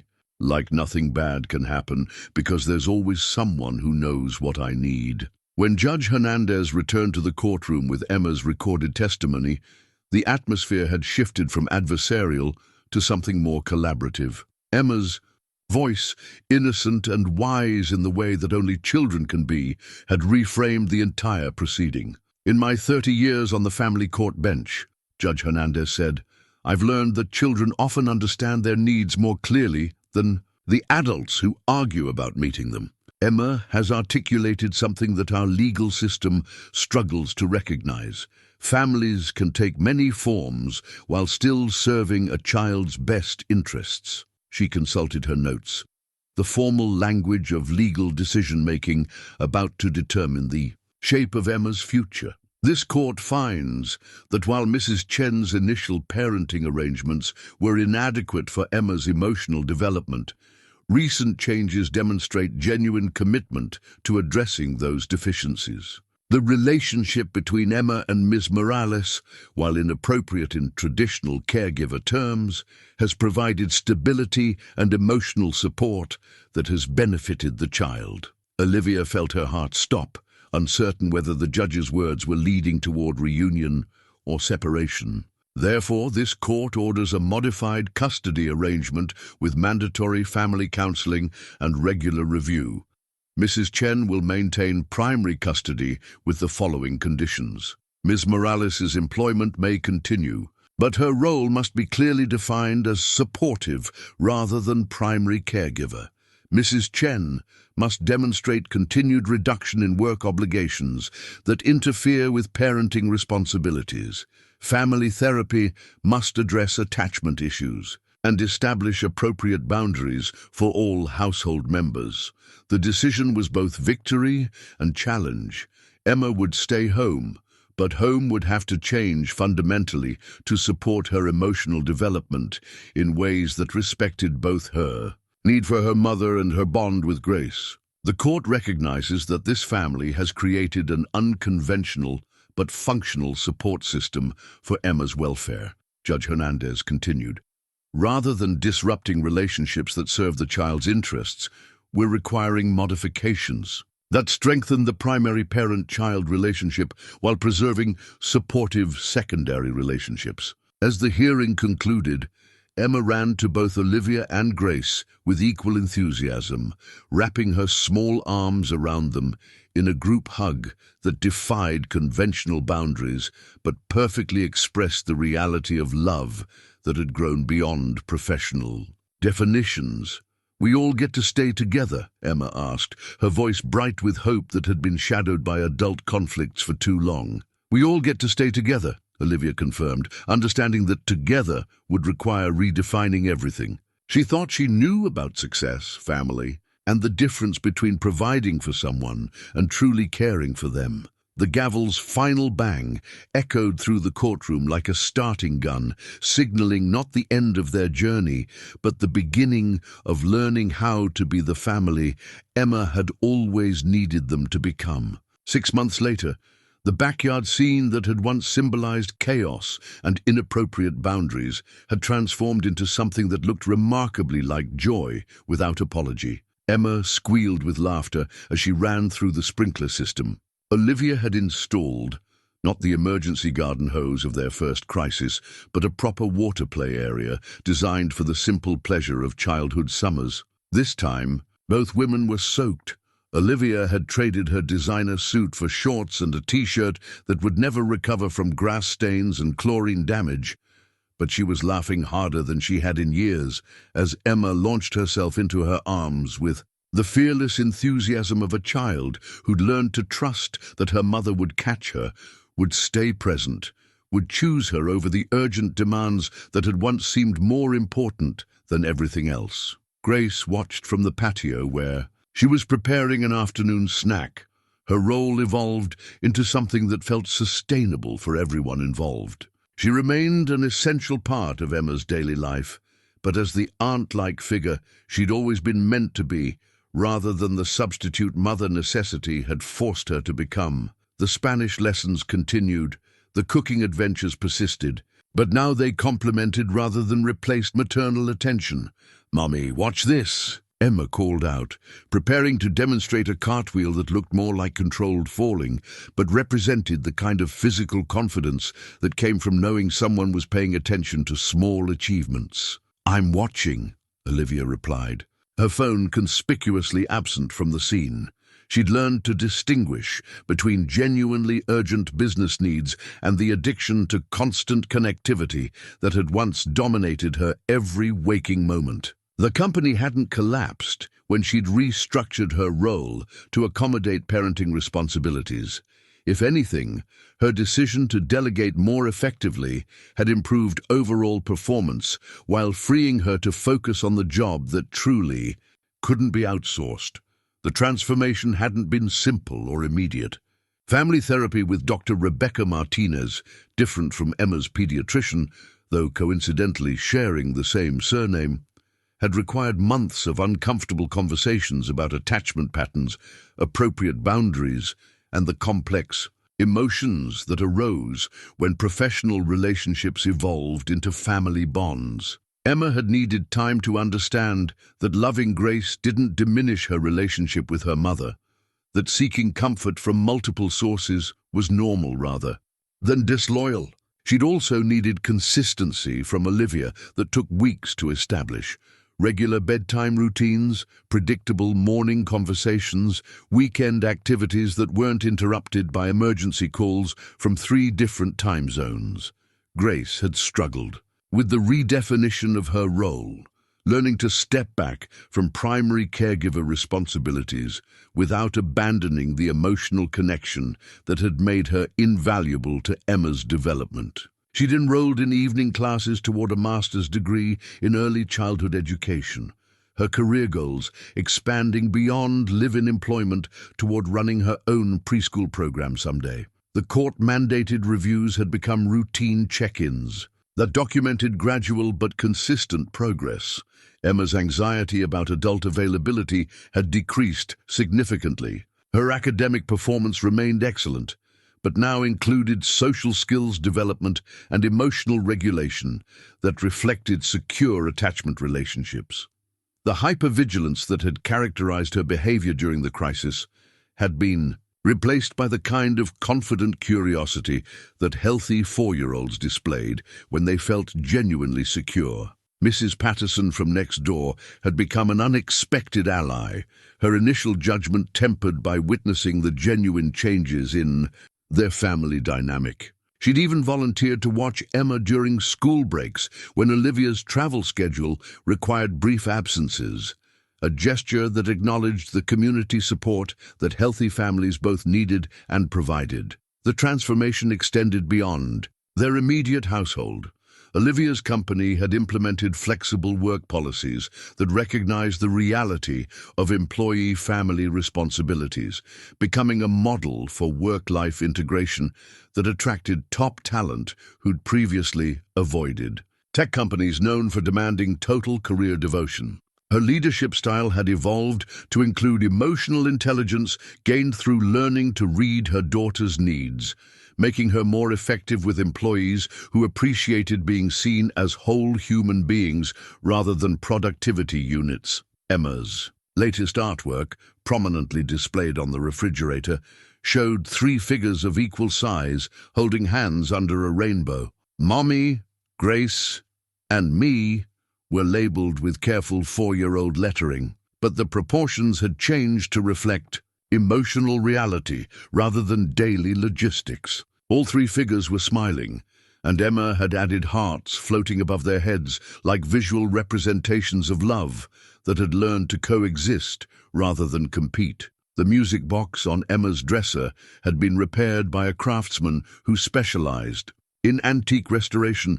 Isabella's head reattached with nearly invisible seams, and her melody mechanism restored to perfect function. But Emma had insisted on keeping one small crack visible, not from poor craftsmanship, but as a reminder that broken things could be made beautiful again, that imperfection didn't diminish worth, that families could heal from damage that had once seemed irreparable. "Grace, come play with us," Emma called out, her invitation easy and natural. "Mommy said we can have a water fight, and I need both of you on my team against the sprinklers." Grace joined them with the comfortable ease of someone who'd learned to participate without overstepping, to support without replacing, to love without creating the complicated dynamics that had once threatened their family's stability. She was soaked within minutes, laughing at Emma's strategic advice about avoiding the corner sprinkler that shot water with unexpected force. The scene was chaotic, joyful, and completely impractical, everything Olivia had once tried to eliminate from their perfectly ordered household. But chaos, she'd learned, was often where childhood thrived. Structure mattered, but so did spontaneity. Achievement was important, but presence was irreplaceable. As the afternoon stretched toward evening, they moved inside for the kind of relaxed dinner that had become their new routine. Emma chattered about her day at preschool, describing classmates' adventures and teachers' praise with the confidence of a child who knew her stories would be heard, remembered, and valued. Grace contributed details about their afternoon science experiment, a volcano made from baking soda and vinegar that had erupted with satisfying drama. Olivia shared news about her workday, but in language that included, rather than excluded, making Emma feel like a valued participant in family conversation rather than an interruption to adult concerns. The evening ritual of bath time, story reading, and bedtime prayers had evolved into a collaborative effort that honored both women's relationships with Emma while clearly establishing maternal hierarchy. Olivia handled the primary bedtime routine while Grace provided support, helping with pajama selection, offering backup comfort if storms made Emma anxious, participating in the good-night hugs that had become a family tradition. "Mommy," Emma said as Olivia tucked her into bed, Mr. Peanut positioned carefully beside her pillow. "I'm glad we all learned how to be a family the right way." The words carried wisdom that seemed impossible from someone so young, but Emma had experienced family dysfunction and healing in ways that had taught her truths about love that many adults never learned. She'd discovered that families could take unconventional forms while still meeting children's deepest needs, that love expressed in different ways by different people could complement rather than compete, that security came from consistency rather than perfection. "I'm glad too, sweetheart," Olivia replied, meaning it completely. Sweet dreams. Through the baby monitor that had once transmitted Emma's nighttime questions about why her mother stayed away so much, Olivia now heard the peaceful breathing of a child who'd learned to trust that her most important people would be there when she woke up. The sound was better than any quarterly earnings report, more satisfying than any industry recognition, more valuable than all the success she'd accumulated before understanding what truly mattered. The Crystal Award still occupied space on Olivia's nightstand, but it had been joined by Emma's handmade gifts, crayon drawings, clay sculptures, and construction paper cards that celebrated ordinary moments elevated to importance by a child's love. The professional recognition remained meaningful, but it no longer defined her worth or consumed her identity. Grace's apartment above the garage had been renovated into a true secondary living space, acknowledging her permanent place in their family structure, while maintaining the independence that made their arrangement sustainable for everyone involved. She was saving money for her master's degree program, building toward a future that honored both her professional ambitions and the relationship with Emma that had taught her profound lessons about love, sacrifice, and the difference between caring for children and truly nurturing them. Late that night, after Emma was deeply asleep and Grace had retired to her quarters, Olivia stood at her bedroom window, looking out at the backyard where their crisis had begun and their healing had taken root. The kiddie pool was folded away until tomorrow's adventure, but evidence of the day's joy remained scattered across the lawn. Forgotten toys, damp towels, the kind of pleasant disorder that indicated childhood being lived fully rather than merely managed efficiently.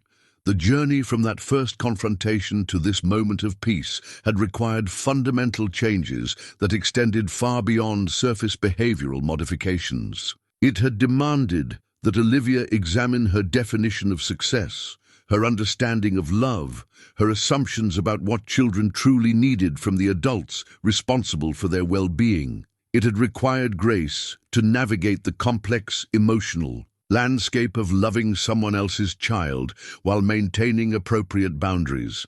Most importantly, it had allowed Emma to learn that she could love and be loved by multiple people without creating conflict, that families could be built on commitment rather than biology, that her needs mattered enough to reshape adult priorities.